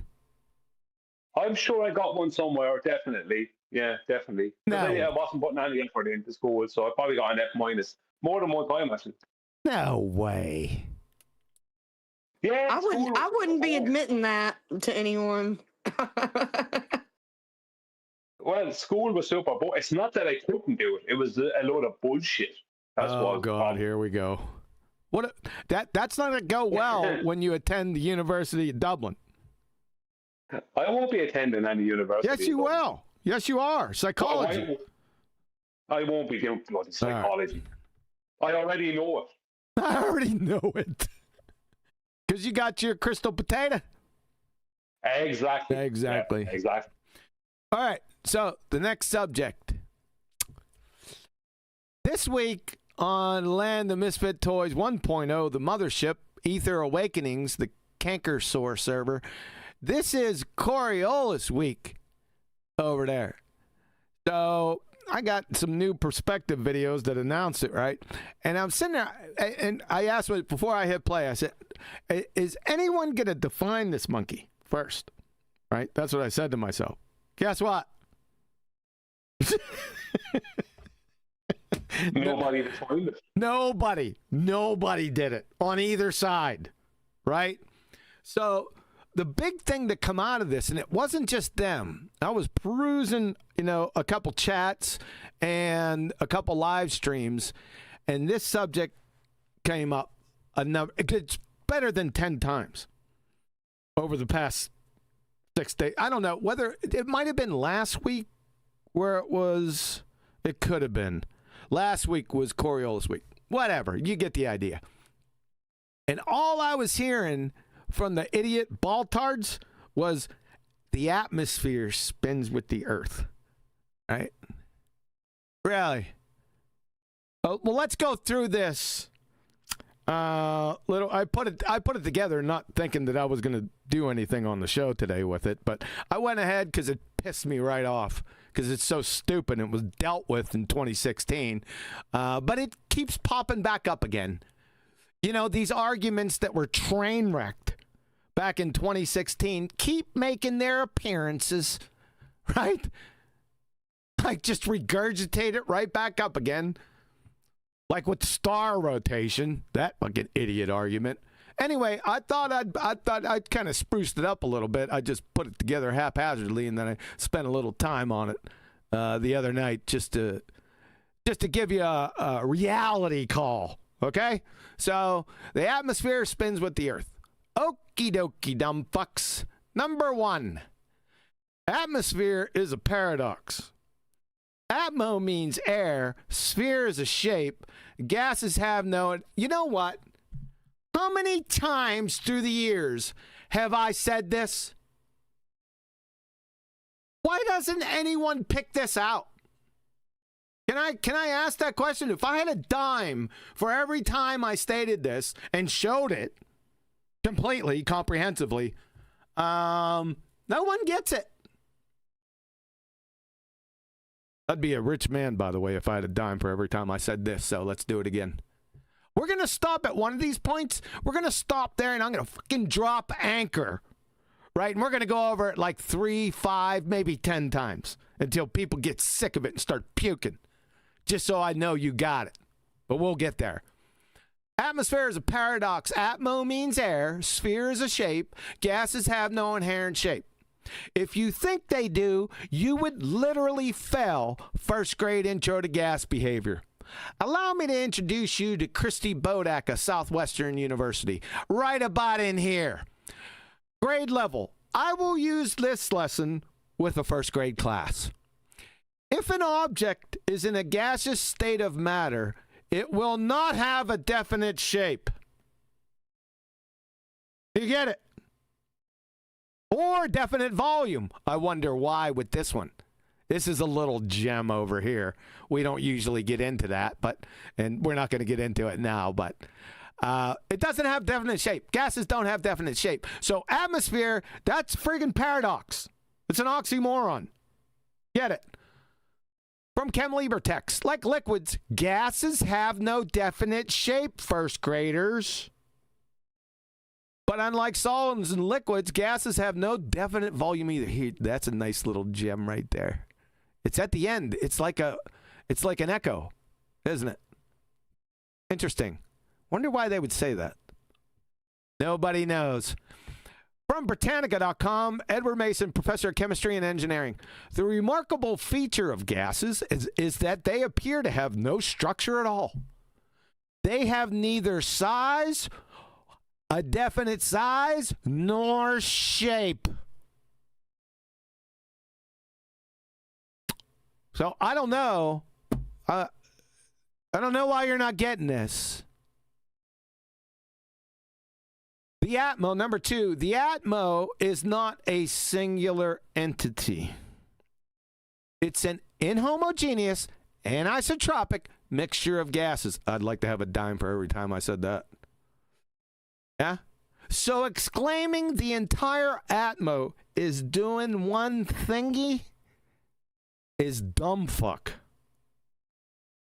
It also has some belly laughing subject verb agreement issues.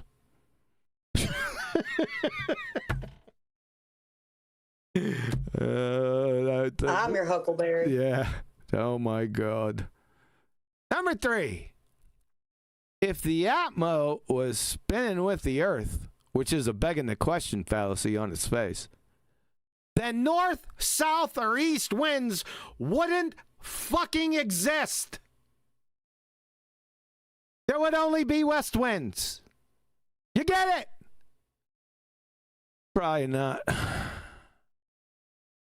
Number 4, clouds, which are moved by winds, like the Atmo, would only move from west to east. That might be a problem.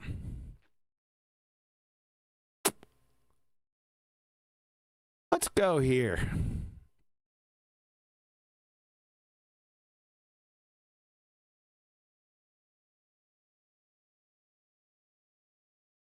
What's happening here? It's rhetorical, by the way.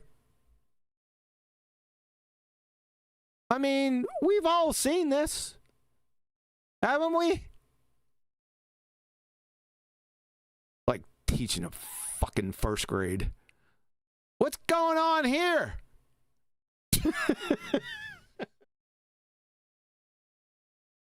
Don't know. You should be the meteorologist again, talking about how the wind is coming from clockwise. Yeah. Well, that's in the book. Let's top it off with this one. Wonder what's going on here. I don't know. All these clouds and stuff at various elevations are like moving in different directions. What's happening here? My God, people. My God. Let me take that off. Hold on. Go back to QE problems. Okay. Number 5.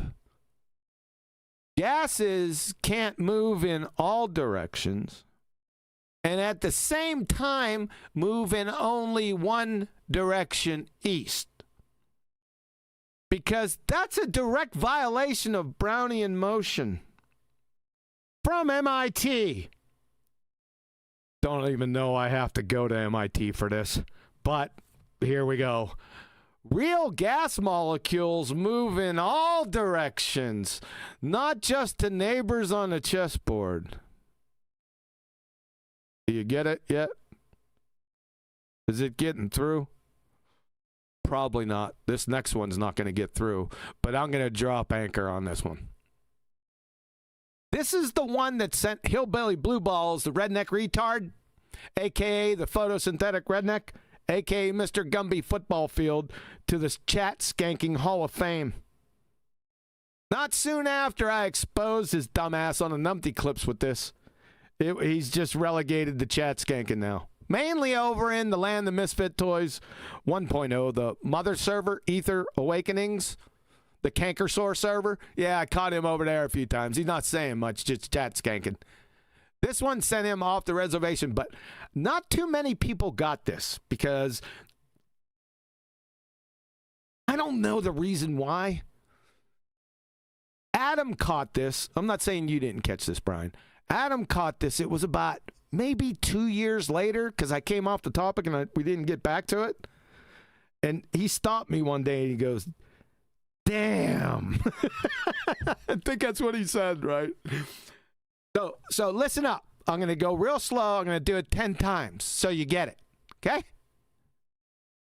If the Atmo spun with the spinning Earth, that's a begging the question fallacy, by the way, then all of Newton's laws, which are debunked anyways, but they're not debunked in their paradigm, they're morons, but I digress, which are debunked anyways, would not apply, baltards!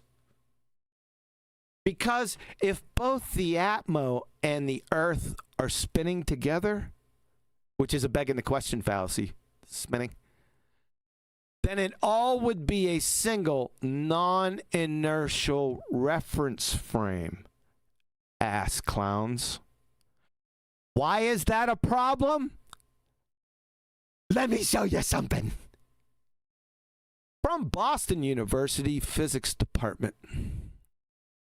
A good question to ask is, do Newton's laws apply all the time? In most cases, they do. But if we're trying to analyze motion in an accelerated reference frame while we're spinning around would be a good example, then Newton's laws are not valid. A reference frame in which Newton's laws are valid is an inertial reference frame. Not this monkey. Okay? And, where's your Coriolis effect that no globetard goober could/can even define ever? If all were one non-inertial reference frame and the Coriolis effect is an inertial force, then what in the entire fuck? From Britannica.com. Coriolis force, also called Coriolis effect in classical mechanics, an inertial force, described by the 19th century French engineer, mathematician, Gustave Gaspardo Coriolis in 1835. Here's my question. How can you have an inertial force without an inertial reference frame? P.S. Rolling on the floor, laughing my fucking ass off. Let's do it again. Oh, you're going to get sick of it. Hey, Flatsy, when people start puking, just let me know, then I'll do it 3 more times. So. Okay. I wanted to say, you know who did get this, that used this argument all the time? That was Heretic. He was always real sharp on this. Really? This one. Yeah. Well, shout out to Heretic. I always thought that he was a shy. I even told him. Yeah. Even though in the end he had to turn his back. I didn't think he liked that all that much. But that's another story. Number 6. We'll do it all over again for you. You might want to screenshot this. If the Atmo spun with the spinning Earth, that's a begging the question fallacy, standing textbook, then all of Newton's laws, which are debunked anyways, but they're not debunked for the Baltard spinning space monkeys in their religion. They still think they're valid, so they're guilty. Would not apply, Baltards. Even if they weren't debunked, they wouldn't apply. Because if both the Atmo and the Earth are spinning together, is a begging the question fallacy with the spinning, then it all would be a single non-inertial reference frame. You ass clowns. From Boston University Physics Department. A good question to ask is, do Newton's laws apply all the time? In most cases, they do. But if we're trying to analyze motion in an accelerated reference frame while we're spinning around would be a good example, then Newton's laws are not valid. Frigging duh. A reference frame in which Newton's laws are valid is known as an inertial reference frame. Not this frame. This frame is that frame. You get it? Where's your Coriolis effect that no globetard goober could/can even define ever? If all were one non-inertial reference frame, and the Coriolis effect is an inertial force, then what in the entire fuck, people? From Britannica.com, the Coriolis force, also called Coriolis effect in classical mechanics, an inertial force, get it? Probably not. Described by the 19th century French engineer mathematician Gustave Gaspardo Coriolis in 1835. End of citation. My question: how can you have an inertial force without an inertial reference frame, por favor? P.S. Rolling on the floor, laughing my fucking ass off. Again, if the Atmo spun with the spinning Earth, which is a begging the question fallacy, then all of Newton's laws, which are debunked anyways, they're debunked for the globetard goobers, would not even apply, baltards, even if they weren't debunked. Because if both the Atmo and Earth are spinning together, begging the question fallacy with the spinning, then it all would be a single non-inertial reference frame. Ass clowns. From Boston University Physics Department. A good question to ask is, do Newton's laws apply all the time? In most cases, they do. But if we were trying to analyze motion in an accelerated reference frame while we're spinning around would be a good example, then Newton's laws are not valid. Duh. A reference frame in which Newton's laws are valid is known as an inertial reference frame. Not this reference frame, that reference frame, that reference.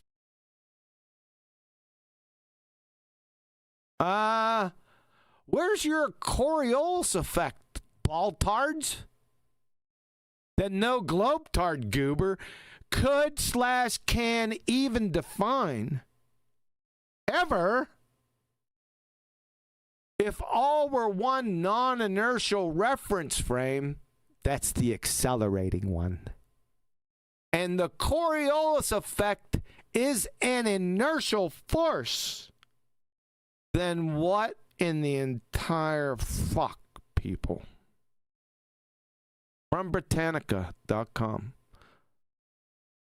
Coriolis force, also called Coriolis effect, classical mechanics, an inertial force described by the 19th century French engineer mathematician Gustave Gaspardo Coriolis in 1835. My question: how can you have an inertial force without an inertial reference frame? Yeah. P.S.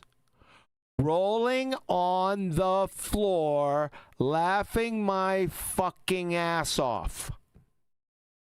Okay. They puking yet, Flatsy?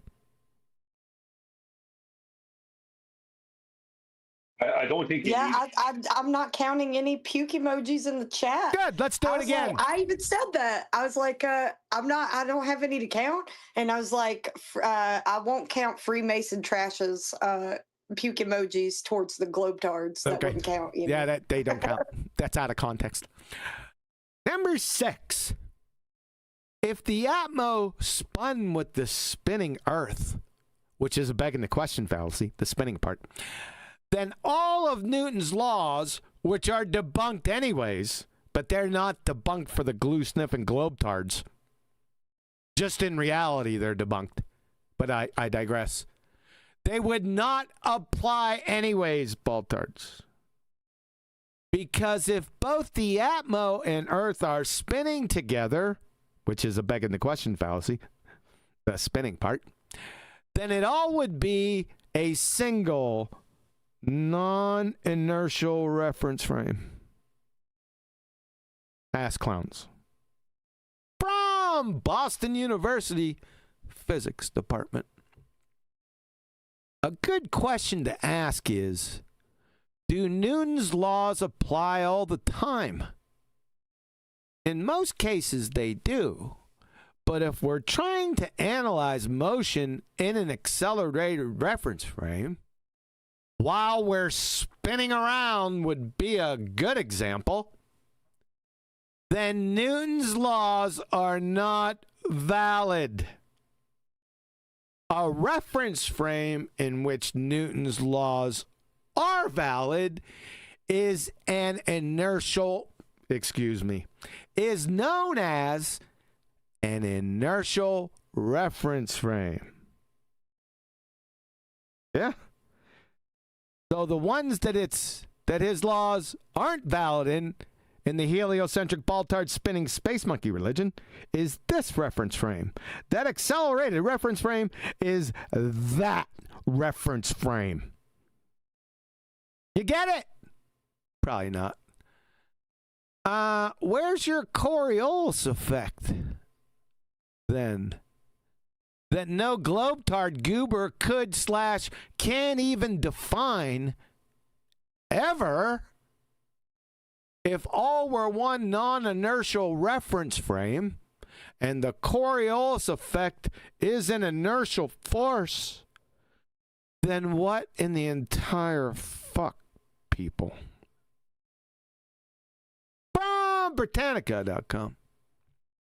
Coriolis force, also called Coriolis effect in classical mechanics, an inertial force described by the 19th century French engineer and mathematician Gustave Gaspardo Coriolis in 1835.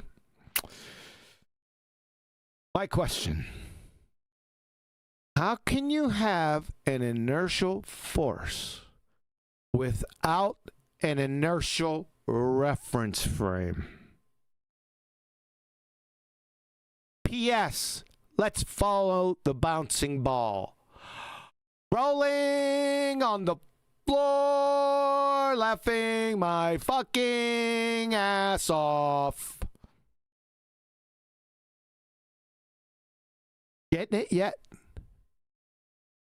I've had enough of it. I'll be honest with you, I've had enough of it. Yeah, but are you puking?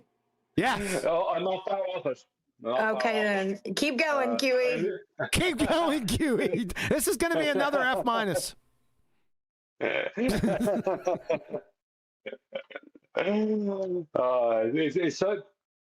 such a joke what they do. The borders, the classic border. What about the conservation of momentum? Now, without defining whether it's linear or angular that they're claiming, right? Yep. Then they bring up a demonstration of linear, right? The conservation of linear momentum, and say, "See, there you go."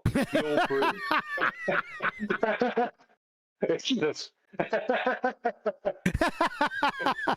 exactly what they do. Now, I could have put that in here, right?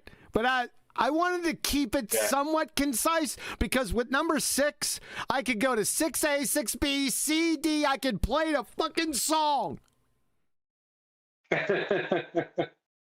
Okay? There's so much that you could add. You know what I mean? That's the problem with it. Yeah. It becomes confusing for someone if you add too much. You know, Yeah. I know because I'm guilty of that. Yeah. We know. We know. We Brian. know.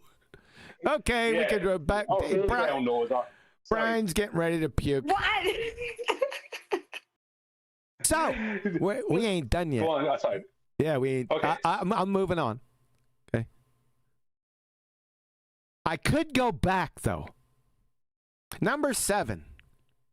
If the Atmos spun with the spinning Earth, the spinning is begging the question fallacy, then the entropy of the Atmo gases taking part in that would never increase, violating at its very core the second law of thermodynamics. From Chem Libre text, the second law of thermodynamics can also be stated that all spontaneous processes produce an increase in entropy of the universe.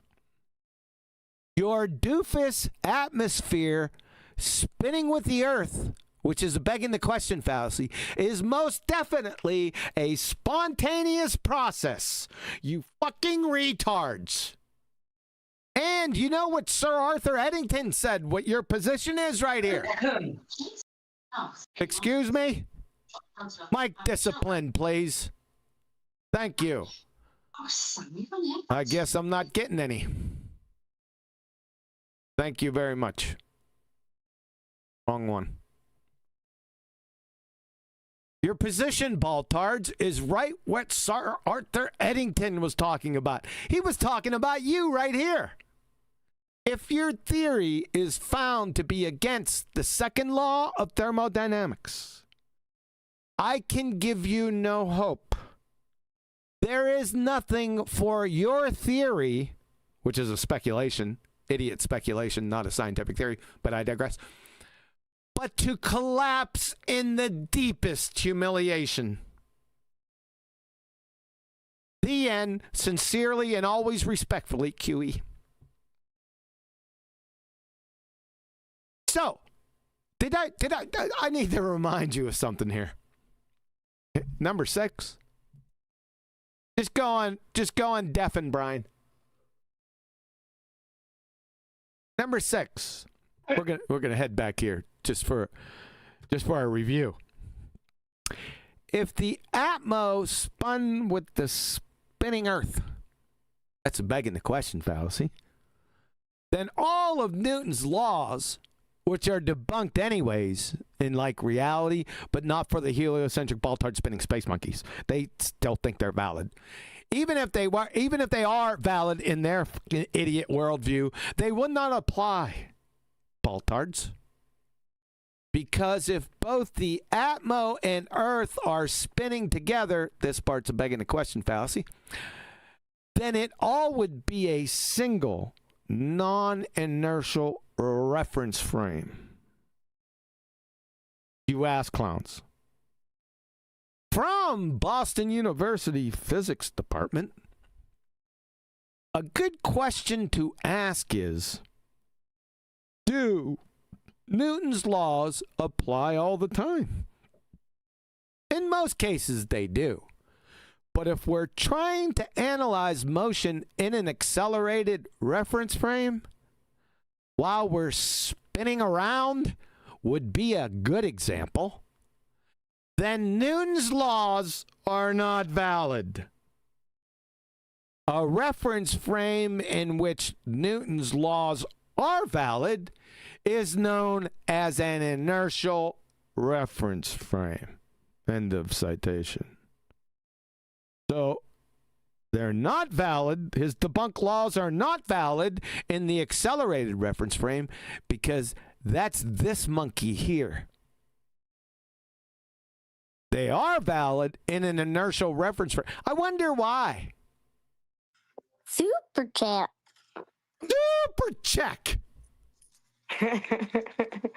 Also, 60 now. P. Lucas, 8788 sent you a super chat.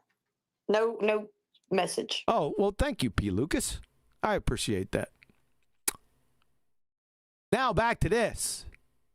That might have threw everyone. I'm going to have to go through this once again. So Baltards, where's your coriolis effect? That no globetard goober could / can even define. Ever. If all were one non-inertial reference frame, and the Coriolis effect is an inertial force, then what in the entire fuck? From Britannica.com, Coriolis force, also called Coriolis effect in classical mechanics, an inertial force described by the 19th century French engineer, mathematician, Gustave Gaspardo Coriolis in 1835. My question: how can you have an inertial force without an inertial reference frame?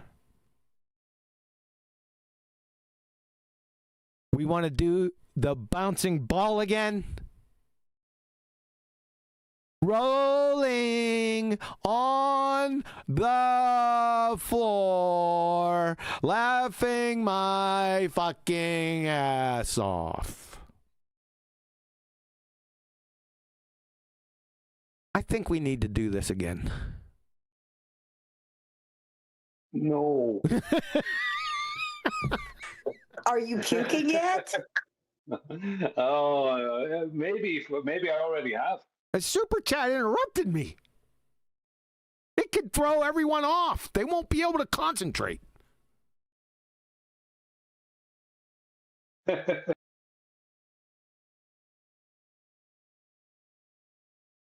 you asking? Like, I'm gonna play like on, Devil's advocate, don't do it. No, not devil's advocate. Uninformed observer. Oh, Are you asking? You are the defender of the ignorant. Go on. Is the basis of what you're asking, how could Newton's laws work in reality if the Earth was a non-inertial reference frame? For the most part, yes, but with their spinning Baltard Atmo, that makes it all a non-inertial reference frame. All of it. Yeah, it's like that's the problem with this thing. I'll talk in a minute. Maybe go through that again. Oh, you want me to go through? Brian wants me to do it again. All right, that's what I'm talking about. Shit, got him on board. Don't you love it? Got him on board. That's an A+. Number 6. It's an A+. Number 6. Before I go get some water because I'm drying up. If the Atmos spun with the spinning Earth, begging the question fallacy, that spinning part, then all of Newton's laws, which are debunked anyways, see quantum mechanics, but they're not debunked for the heliocentric Baltard spinning space monkeys because they're morons and wouldn't know what physics was if it climbed up their arse and started kicking footballs wrapped in Carolina Reaper lace concertina wire. But I digress. Even if in their worldview they don't apply. Because if both the Atmo and Earth are spinning together, that's begging the question fallacy, by the way, this part right here, then it all would be a single non-inertial reference frame. Ass clowns. From Boston University Physics Department. A good question to ask is, do Newton's laws apply all the time? In most cases, they do. But if we're trying to analyze motion in an accelerated reference frame, while we're spinning around would be a good example, then Newton's laws are not valid. Duh. A reference frame in which Newton's laws are valid is known as an inertial reference frame. Not this one, because this one right here is that one right there. You get it? Probably not. Baltards, where's your Coriolis effect at? That no globetard goober could / can even define? Ever? If all were one non-inertial reference frame, and the Coriolis effect is an inertial force, then what in the entire fuck? From Britannica.com. Coriolis force, also called Coriolis effect in classical mechanics, which is all debunked, by the way, but I digress. An inertial force described by the 19th century French engineer, mathematician Gustave Gaspardo Coriolis in 1835. End of citation. My question: how can you have an inertial force without an inertial reference frame? Por favor. With sugar on top. Let's do the bouncing ball. P.S. Rolling on the floor, laughing my fucking ass off. Let's do it again. No. Number no. 6. No, I'm speaking for everyone, I hope, at this stage. Now, I haven't seen any puke emojis. Shut the hell up. Yeah, I shut haven't the seen. fuck up. I haven't seen any puke emojis. None. All right, listen, I got to go get some water. So let's roll to the end. The end. Sincerely and always respectfully, QE. Thanks for your ear. Have a nice day. Sincerely and respectfully. Don't forget it. Yes, ma'am. Ladies and gentlemen. I have a few questions when you come back, please. Oh, my God. Hey, Flatsy, and Mr. F minus take over for a couple minutes. I hope you make him address his being double verified asshole. You know, we can address that. I don't have to do that. No, because it's double verified. That's right. You don't. Good job, Brian. Yeah. Well, just on the topic at hand, it's like the ballers don't seem to understand the difference between the conservation of linear and the conservation of angular momentum. You cannot, right? You cannot hand wave away centrifugal force.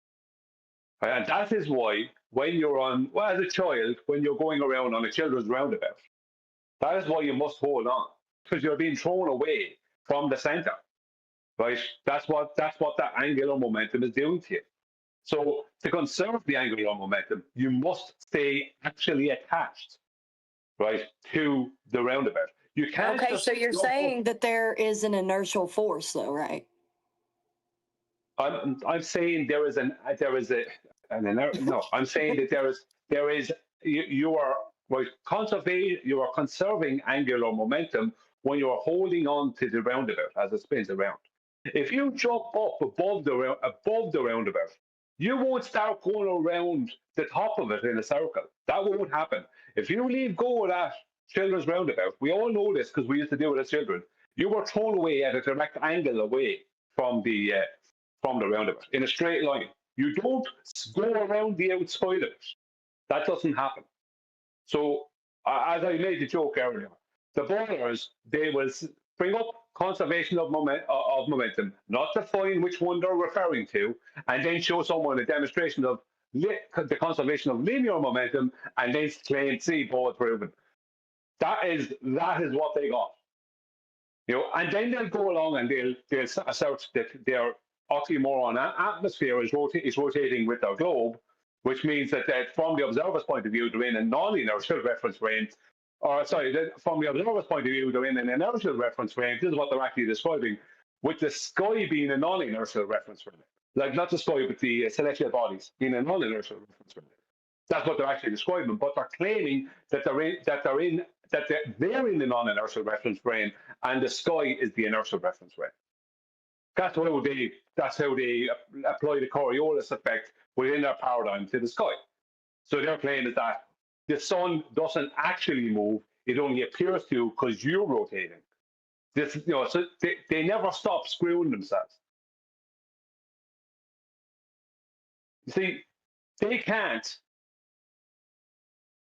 claim that their oxymoron atmosphere is rotating with their globe, and then claim that the sky is stationary, because they have no proof of the sky being stationary other than the claim from them that the sky is stationary. And the same way, they have no proof that they're rotating other than the claim that they're rotating. Because when they jump up in the air, there is no, like when they jump straight up in the air, the Earth doesn't rotate underneath them. So they're then claiming that their oxymoron atmosphere is rotating with their globe Earth, right? Then if that's their claim, then they can't claim that snipers, right, are accounting for Earth rotation, right, and having to deal with it. How could you be having to deal with Earth rotation when you're claiming the whole lot is rotating as one? So in every direction they turn, you know what I mean? They're contradicting themselves and shooting themselves in the foot. Pardon the pun. You're talking about snipers. So it's the whole lot is such an unbelievable mess. Every part of it is a mess. And Kerry is right, that they constantly mess up. And they will then, out of nowhere, bring up Newton's laws of motion, as if that means something. It's like, that doesn't mean anything if you're claiming Actually, it means something. Hold on, it does mean something. It means that they are saying that the Earth is stationary. So, okay. Yes, it does mean that. But as far as their argument goes, it has no place. It's a bunk. This is my point, what you just said. They bring up the Newton's laws of motion, then they always want to throw them in there somewhere. They did in the past, right? As if that gives them some weight because they're using the word Newton. They're using that name. It's like, that doesn't mean anything. That debunks you. Do you know what I mean? It's like they don't help you. They don't understand all these things, and when they're shown to be not understanding them or to be dishonest, like with the conservation of linear and angular momentum, they stop dealing with that person and they go off and look for somebody who's more naive, and they start with the magic tricks with that person. It's pretty pathetic, to be honest with you. But no, everything they do, like they have, like basically they're describing a stationary Earth with moving celestial bodies. And I know, that's the point. Yeah, but that's the thing. They're gaslighting the world for God knows 300 years into believing that it's the other way around. But we have no evidence for it. That's it. It's the other way around, but we have zero evidence for it, because all the evidence points to something that's 180 degrees opposite from our claim.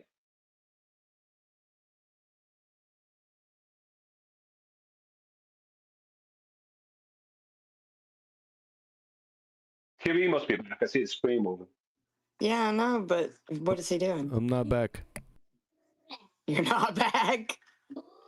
But yeah, it's just the whole thing is an absolute farce. Because none of them know what the Coriolis effect is, and it's not that they don't. It's not even that. Stop! Don't do that. Don't do. I don't like that. Oh no, I'm freaking sorry. No, I honestly don't like he that. He did not like that. I don't like that voice at all. No, I don't. I don't like that voice at all. I don't like that.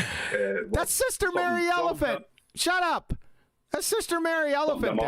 That I'm telling you, talk through me one more fucking time. I will. And I'll mute your ass. Okay. Now go ahead. No, that's it. Like I'm not here. I'm not back yet. Well, you're not taking me off my tracks, so I don't know. Well, Flatsy, you say something. Because all the time when I was saying Flatsy, you say Flatsy. When they appeal, when they appeal to Newton, shut up. Holy shit. You're not back yet. Holy shit, you said Flatsy, you say something, and he kept talking. I'm used to it. I was about to come in. All right, go ahead. All right, yeah. So they appealed to Newton's laws of motion. We're like, okay, thank you. The Earth is stationary. Gotcha. Boom. Done.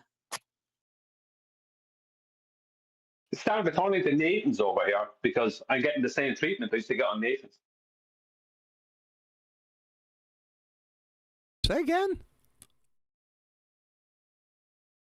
It's starting to turn into Nathan's over here. Because the same thing used to happen to me on Nathan's. I'd be in the middle of talking and suddenly Victory Royale or something would be shouted over the top of me. That's more powerful because it's Sister Mary Elephant from Cheech and Chong, dude. This is classic. Okay. You know what? My brothers and sister, right, they were in the next room growing up, and I used to play Cheech and Chong records, and they love this. The whole now, not just the shut up, the whole thing. The whole thing is freaking hilarious, but I like that part. But since it offends your sensitivities, I'll go ahead and retire it for you. But I still, as the owner of the channel, I request permission to still use it. Oh, you don't need my bloody permission. I can't tell you what to do. You damn Skippy, I don't. I just don't like that one. No. I can respect that. You're waiting for it to go off again, aren't you? Oh, I'm not. I won't be. I'm not going to get involved right in the middle of something and then have that happen again. No, not doing that again.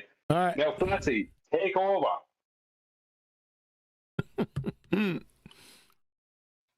Give me an F minus. I'm making coffee. Yeah, I know, Give me right? an A plus in brown nose. Oh, Booger said give Mama an A plus. He is on my side. Yeah, but oh my God! But Brian just followed up for brown nosing. Sometimes Booger's a butthole and he'll go against me. So you never know what mood you're going to catch him in. You know what I mean? You know what I'm going to do for the next, I don't know, for as long into the future that I can see, I'm going to do this presentation over again. How you like that? Yes? No? Maybe? Yeah. Well, I think you should. I think you should do the whole Coriolis presentation, not just that one bit. No, I'm not doing The that again. whole.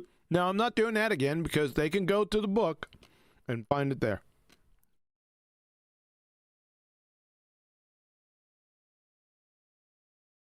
That is true. But I understand what you're saying, Brian. But they could have it at their fingertips. Yeah. Yeah, that's true. I forgot about that. Actually, I forgot that it was in the book, though. It was detailed in the book. But they don't look. They don't. Where I was going to with that before I got into. They can't read. We're begging. Sorry, go ahead. No, they don't want to learn about what Coriolis is. They want to be able to claim that Coriolis is a sniper shooting a bullet and having to account for earth rotation. That's not Coriolis, boneheads. That's accounting for an actual deflection, not an apparent one. You know what I mean? Yep. They don't understand that, and they don't want to understand it because then they can't call 10 different things Coriolis. Coriolis is a sniper shooting a bullet, accounting for an actual deflection. Coriolis is the apparent deflection, right, of the celestial bodies, and Coriolis is hurricanes. And God knows how many other things. Do you know what I mean?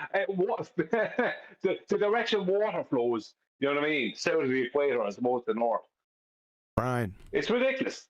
Yeah. Brian. They don't know. They haven't the first friggin' clue what apparent means in the context. So you're think they do. No, they do not. No, they do not, sir. I have so many examples. It's constant. Not only with globetards. No.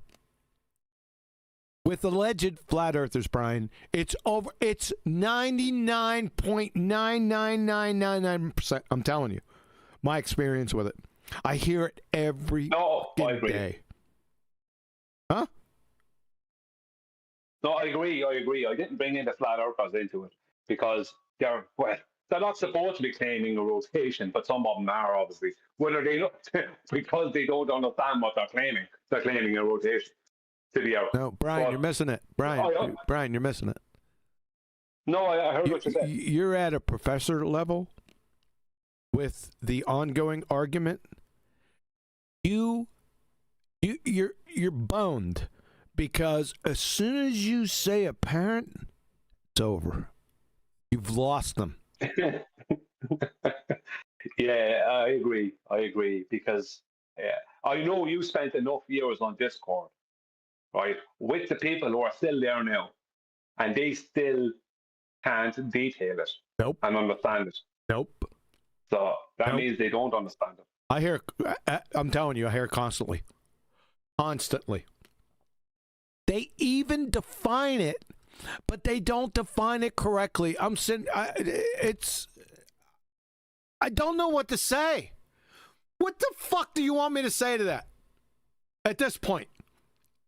I mean, the argument, the flat earth arguments when I first came on here are better than the ones that are out here now. And they were fucking idiots back there in 2016. Just telling you how it is. Okay? So this has gone down the crapper.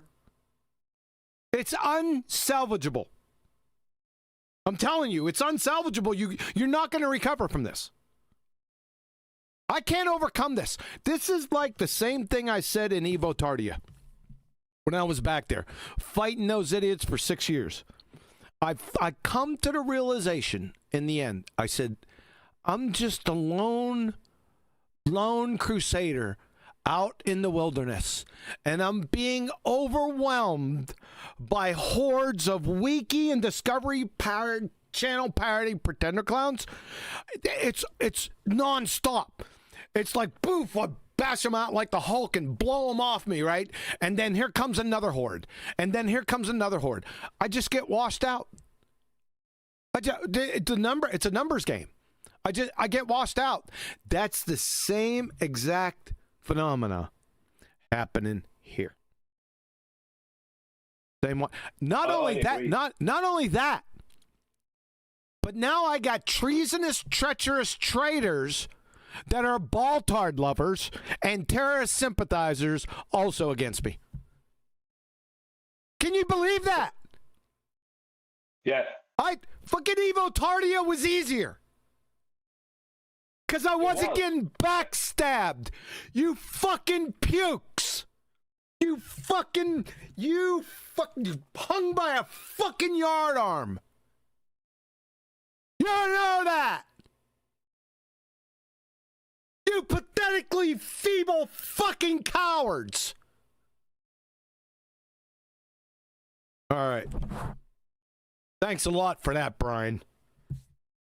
Well, I agree that it's actually worse here because there is so many flat earthers who are enablers of the opposition. They enable the opposition by believing horse manure from the flat earth side that's no better than the horse manure they were being fed on the globe side, whether it be ether or whatever else. And they enable the opposition by being ignorant, by not learning things correctly. You're enabling the opposition then. That's why you have flat earthers out there talking about terrestrial over 6 refraction, something that doesn't exist. It's not refraction, doesn't exist. It's purely mathematical, based off of an unmeasured geometry. That's what, and they just will not learn it.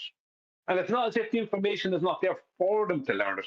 Like, I can't claim all of them, but there's so many of them that will not learn things correctly that all they do is help the opposition at that point. You're not hindering them. You're hindering the people who are actually trying to win this. Do you know what I mean? That's what they're doing. And it's stupid because, as I said, I'm going to use AI Overlord again as the example. I don't like him. I haven't liked him for a couple of years now. But if he says something that's true, or he makes an actual argument that's correct and good, I am totally on board and behind that. I don't care if I don't like the person. I don't care if Nathan says something, right? What was the last thing you got? Sorry about that, Yeah, Brian. Go ahead. Sorry about that. Continue. Yeah. No, I don't care if Nathan says something that's true or makes an argument that's good. I'm totally behind it, even though I'm not friends with Nathan. It shouldn't matter. Your personal feelings should have nothing to do with it.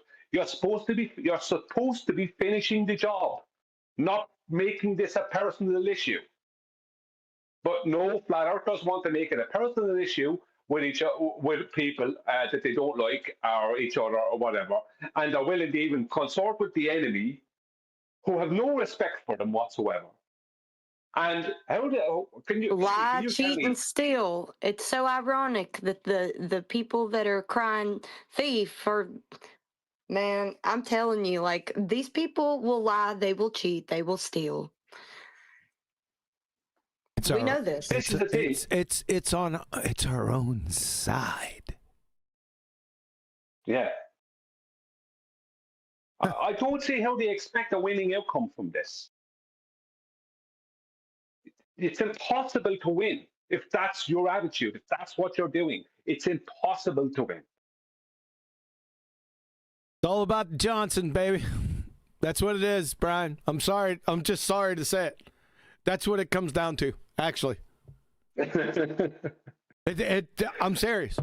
It's Yeah, crude, just think but I where the understand it. stealing really has gone on in the background. Think about that. Think What's about that, like the stealing with the PDF going around. Like, people are actually stealing. Yes. But they're calling other people thieves in the process. Like, the hypocrisy. It's hilarious. Yeah. Yep. Proud of it. I get people all the time sending me messages that they got a free copy. Constantly from the outstanding pillars of society. Just to let me know. Hey, thanks for the free copy. What I find funny is some of these people, because I've had them, one particular one coming to my channel and leaving comments on my videos. And one of the last comments the person left was, and they're on the flat earth side, was, how are the sales of Nathan's book going? Right? This is one, right? It's like, you know how the sales are going because you and others are making a point of not buying the book and not promoting the book and putting the book down and downloading it as a PDF. You know how the sales are going to go. Like, so if you think that's a wise direction to go, you don't have to buy it. But if you're going to be going completely against this without even having all the facts of the situation or seeing the situation in some balanced way, then you can't, like, turning on the people that are on your side, right, is only helping the opposition. And if you're helping the opposition, how do you expect to beat the opposition? How do you expect to beat them? They're going to humiliate you when they get their chance, and they will, because you're going to give it to them. They can't wait to do it to you. There's nothing they won't do to you. Nothing. They'd be quite happy for every one of us to be buried at sea and never heard of again. And these flat earthers out here, a lot of them don't seem to understand that. That's after the fact. That's after the fact. That you're hung up on that. You must have said it like 6 times. I don't give a fuck about that. That's after the fact. That's after the crime. Well after the crime. No, I think you're missing how valid it is. I'm not missing it. Why I'm saying it then, right? And you can correct me if you think that my position on this. No, you just have feels, right? Because you experience people that's happened to, and it's legitimate, but it's a nothing burger. The crime is the problem. But that's what I'm trying to point out. I'm trying to point out to flat earthers that the committing of the crime is only hurting them. It's not helping them. It's hurting them when they're going against people on their own side who are genuinely trying to win this. So not the crime? The Yeah, that's not. I think you're missing my point because it's not about feelings with me. It's about tactics. They're not winning tactics. You know what I mean?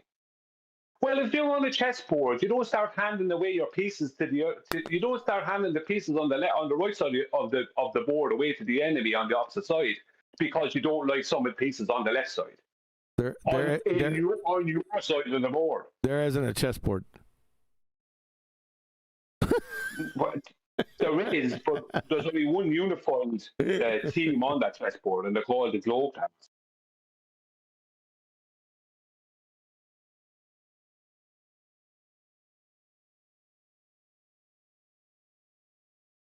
Well, fair enough. You let your feelings be known. You're good. Not feelings, facts. Or the way you think about it. Yeah, because you've seen it happen. Yep. Yeah, well, you wouldn't need to see it. Holy shit, man. Yeah, go on. I'm not saying you're wrong. I'm just saying I don't give a fuck about that. But notwithstanding, you have a couple of examples that happened to. So they're shining examples. So, hey, you said it. I didn't. Yeah, but I don't even need examples. No, it's just funny, the irony going on around us. It's just funny. It's funny. You just got to sit back and laugh at it because it's so absurd. I don't. Well, sometimes I laugh at it. Depends on my mood. Sometimes I'm looking for a fucking yard arm. It's just so absurd. Like, we're living out here with a bunch of wackos. Seriously. Wackos? That's deep. It's just me being honest, okay? My experience out here, and I haven't even been out here that long. It's just nuts. They're all a bunch of whacks. Hey, Brian. Did you see this? Did you see this? Number 6.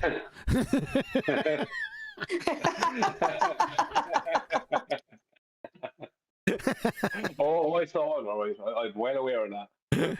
Hey, did you actually go on Deafin? No, I didn't. Did you go to the bathroom or something? No, I dealt with it. I found it out. I have a question for you. What's your question? You know this oxymoron atmosphere that is attached to their rotating globe. Yeah. Right. How does that stay attached within their paradigm? Brian, I could have went down there too. I thought of it and I said, you know what? If I keep doing this, it's gonna be an end, like we talked about before. 6, that's a sort of a separate point, but 6 can go to Z, probably further. Right? And that one, you're right. Because that's one of my main arguments against it. I was thinking, should I put that? Are they going to call me out for not putting that in here? And you know what? Fuck them. I said, I'm not putting it in there. It's on my website. It's on my website. It's in my book. Right? Just go there. It's in there. But yeah, thanks. But thanks for pointing it out, Brian. I appreciate that. So I think that we should maybe put up the link for the book. I can post links. Can you post the link? You could post. Yeah, do that for me, Flatsy, because I'm sort of not in that mode. But Flatsy, you may as well post the link for the PDF. That's what most of them are going to go and use. Yeah, well, maybe some of them can see the error of their ways and actually buy the damn thing instead of stealing it and then calling other people thieves. The audacity. They won't see the error of their ways. There were 2 pirated copies. So one had a time. I don't know how that works because I'm not in that world. Because those links will time out after so long. Yeah, the first one timed out, and then there was a second one. Listen, that's just what I know. What don't I know? Well, look, it's very easy to share. It'd be very easy to share a PDF from person to person in a direct message. Sure. Like, yeah, there's nothing in the size of them as a foil. Like, it's the principle of the thing, people. Listen, we didn't write the book to get rich. You know, that wasn't the point. We're not fucking morons. We're in a tiny niche market. Very tiny, the tiniest that you can fucking imagine. The smallest part of that, of this genre. Right? What do you think? It's but like this book, yeah. this book is the ultimate reference book for this topic. Thanks, period. Flatsy. Thanks. That's not my point. We have we didn't do it because of that, duh. Right? Holy shit, people, wake up. Right? Jeez, oh man, it's not going to be a New York Times bestseller. Even if Hemingway wrote it. It's just not. And that wasn't our goal. just to answer Flatsy's question a few minutes ago. What's that? You said, Flatsy, Flatsy said, when are these people going to learn? The answer to that... Begging a question. The answer to that is when it's too late. And it's always when they actually learn the truth about things. They go, oh, I didn't know that, or I didn't realize that. I didn't see it that way, or oh, that's something I wasn't aware of. You know what I mean? Yeah, it's too late then. It's, to quote the book, it's like the sun at dawn slowly filling the room. That's how the information sets in and it settles for you. It takes time. And, that's fine. But this book that we have, that's what's going to do it for you. And this topic, it's the pinnacle of everything you need to know. I just point out something that if this whole situation with Nathan hadn't happened, I don't point it out anyway. If this whole situation, right, Split didn't happen with Nathan, right, and QE and Adam and all that, right, then basically a very similar book would have come out with Nathan's name on the top of the cover, right, in the biggest font. Now, there's flat earthers out there who might attack this book, but if Nathan had brought it out, they'd be praising it. So what are you attacking and what are you praising? If it would have come out with a different name on top, it would have been praised. So what's the problem? How can it be a load of rubbish because someone other than Nathan released it? You have to look at your own systems of judgment. Just ask him who wrote it. He won't answer. Promise. Not asking that anymore. Well, release the tapes. But my question is not, what I'm pointing out there is not about Nathan. It's about the people who would have praised the exact same work if Nathan's name had been on top of it, but they're putting it down because someone else's name is on top of it. What about the thing itself? How can you praise it or condemn it just because of the name that's on the front cover? It's the information itself that should be important. That's what you're here for, is it not? The protection of that information also. That this book is the pinnacle of everything you need to know about flat Earth. There it is, right there. That's okay. Well, one thing I will say. It's okay. It's okay. I've got messages from people that have purchased the book that are actual flat earthers, and they just went, oh my God, you did it. I'm just telling you from the post that I got, the personal messages from the people that bought the book. You mean people who actually can read? Yep. They were besides themselves. Why don't we go and find people who haven't read it to tell us about it? Did we do that? Just so you know. Well, That you don't even, like I told you, flat earthers, you don't even need that.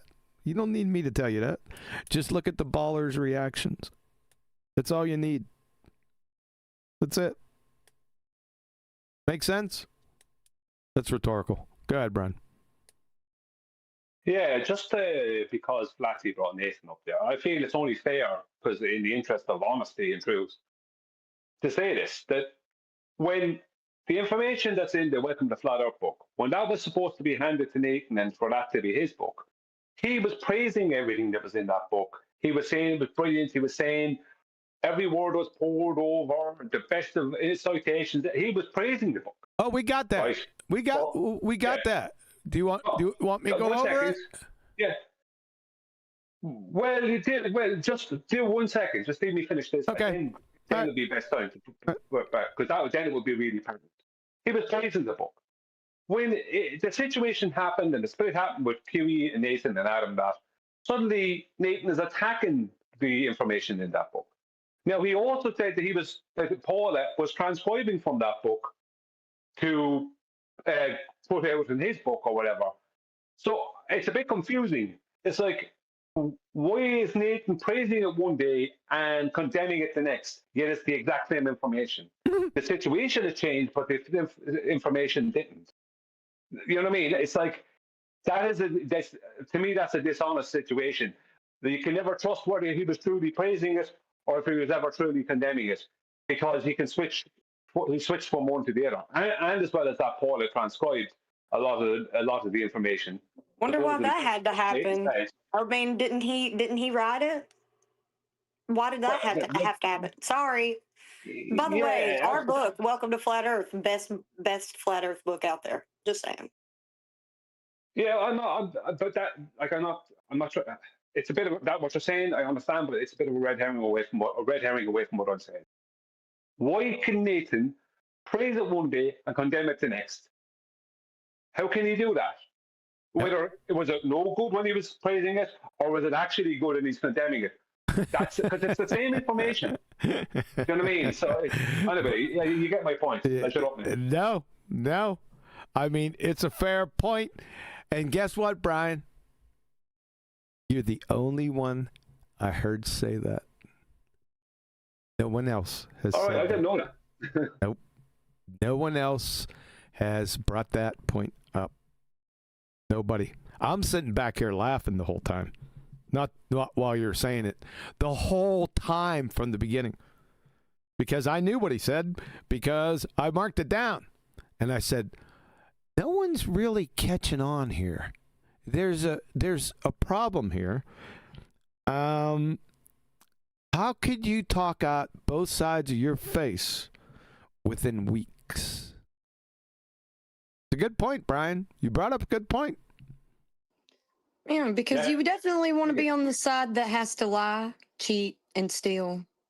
That's right. That's right. It's ironically not the people being accused of it. Ha. Do we want to go over this? I think we should. Let's do this again. From Nancy Jokley on or about 25 June 2025 concerning Welcome to Flat Earth, the ultimate flat earth reference. My book, by the way. It will not and cannot be surpassed in terms of its quality. The highest of refinement, the highest of standard, the highest of bar, the highest of quality again, squared. The best quality citations and references.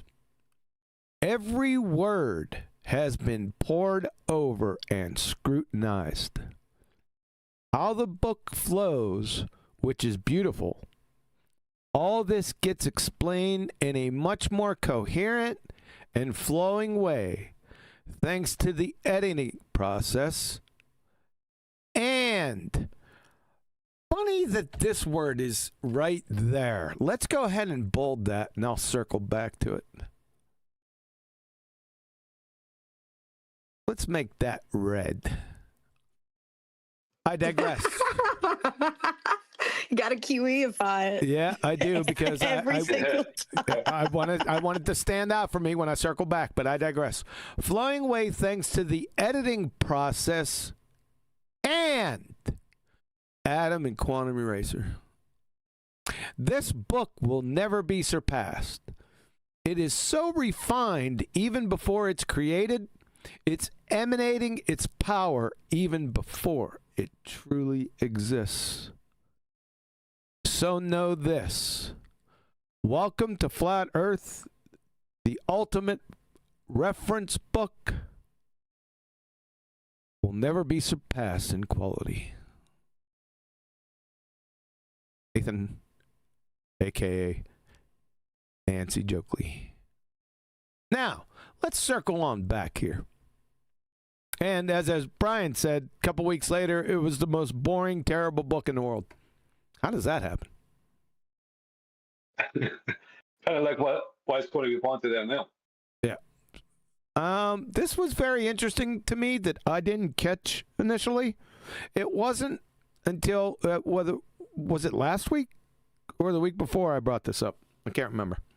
I think it was last week. Yeah, last week? Yeah. So I was reading this and it jumped out at me. All this gets explained in a much more coherent and flowing way thanks to the editing process and Atom and Quantum Eraser. You see, this "and" is very important because it separates this from that. Does everyone follow? Yes. So Yeah, so I wasn't just a grammar expert or anything. I was the editing process. now we're going to make that for every time we go through this. That's going to be bolded, highlighted, highest font. Yes. Yeah. Because and for anyone out there who doesn't understand what this is about, Nathan would refer these days to Adam and QE as his part-time editors or something like that. I can't remember how he says it. I haven't heard much of his show for a while, but I did hear him referring to Adam and QE as his editors or jumped-up editors, something like that, right? But in this statement, he's not calling them editors. This is prior to the whole disengagement happened, right? In this statement here, he's saying the editing process and Atom, Meekin, and Quantum Eraser. So that means he's not referring to Adam and QE as editors. Mm-hmm. But after the whole situation, you, QE, and Adam are now referred to as jumped up or editors at least, which is the same thing. Like, you can't decide someone is something else just because you don't like them. That's not honest. Yep. All right. Well, we all know that it just always comes down to pettiness. That's what it is. So it comes down to lying. Lie, cheat, steal, petty. That's all the same to me.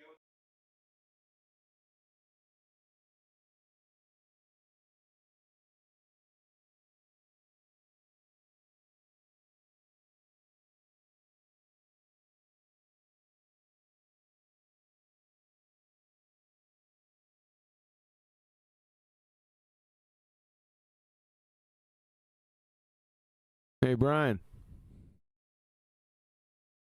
Yeah, QE. Number 6. If the Atmos spun...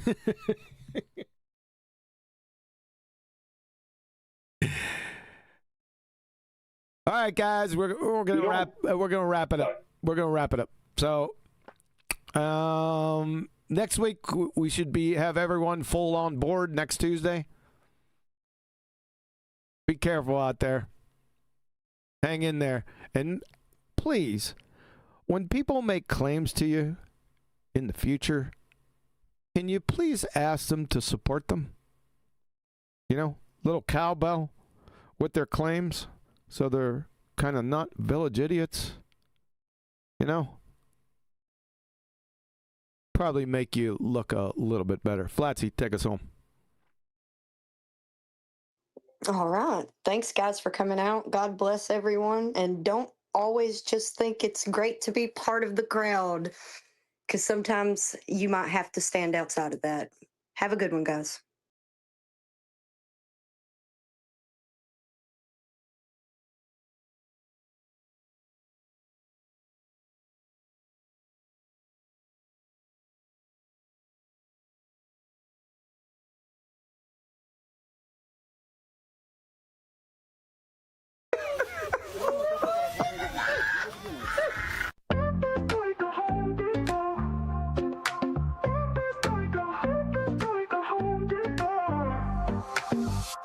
Step up in this game like I'm hammering nails. Earth's a flat plane, listen up, I'll tell you tales. Home Depot vibes on my tools, no fails. Level up my vision while the world just derails. Jaron said it first, now I'm chasing the truth.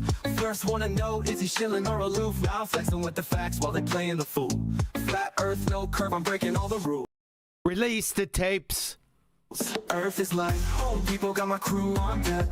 Home Depot, we ballin'. All this knowledge better show respect. Home Depot, flat earth, they saying no way, but we out here grind. Leave the lies behind. Rolling deep through Antarctica, you know what's up. Snowflakes in the air, yeah, we sipping from the cup. Well, Duffy said, trust me, I came out of the blue. Started from the hustle, now I'm building my crew. Wait, I'm stacking up truth like I'm lumber from the store. Got the blueprint, baby, I'm ready for war. See the horizon straight, no dip in my sight. Thug life on the flat, bringing knowledge to the fight. Release the tapes. Earth is like Home Depot, got my crew on deck. Home Depot, we ballin'. All this knowledge better show respect. Home Depot, flat earth, they saying no way, but we out here grind. Home Depot, motivated, determined, leave the lies behind. So I'm here to break walls, I'm kicking down doors, hash street life, I'm hustling, what's mine is ours. A whole new vision, we gon' stack and we gon' rise. With my crew by my side, we defy all the lies. Release the tapes. Earth is like Home Depot, got my crew on deck. Home Depot, we ballin'. All this knowledge better show respect. Home Depot, flat earth, they saying no way, but we out here grind. Home Depot, motivated, determined, leave the lies behind. So remember this hustle, keep your eyes on the prize. Earth is flat like a board, like the ones on a 5. We'll build this place together, ain't no mountain too high. Home Depot mindset, we gon' reach for the sky. Release the tapes. Yeah. Yeah.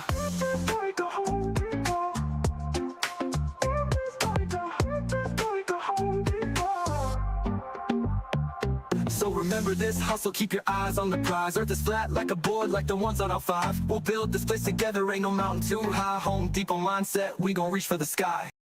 Release the tapes. Yeah.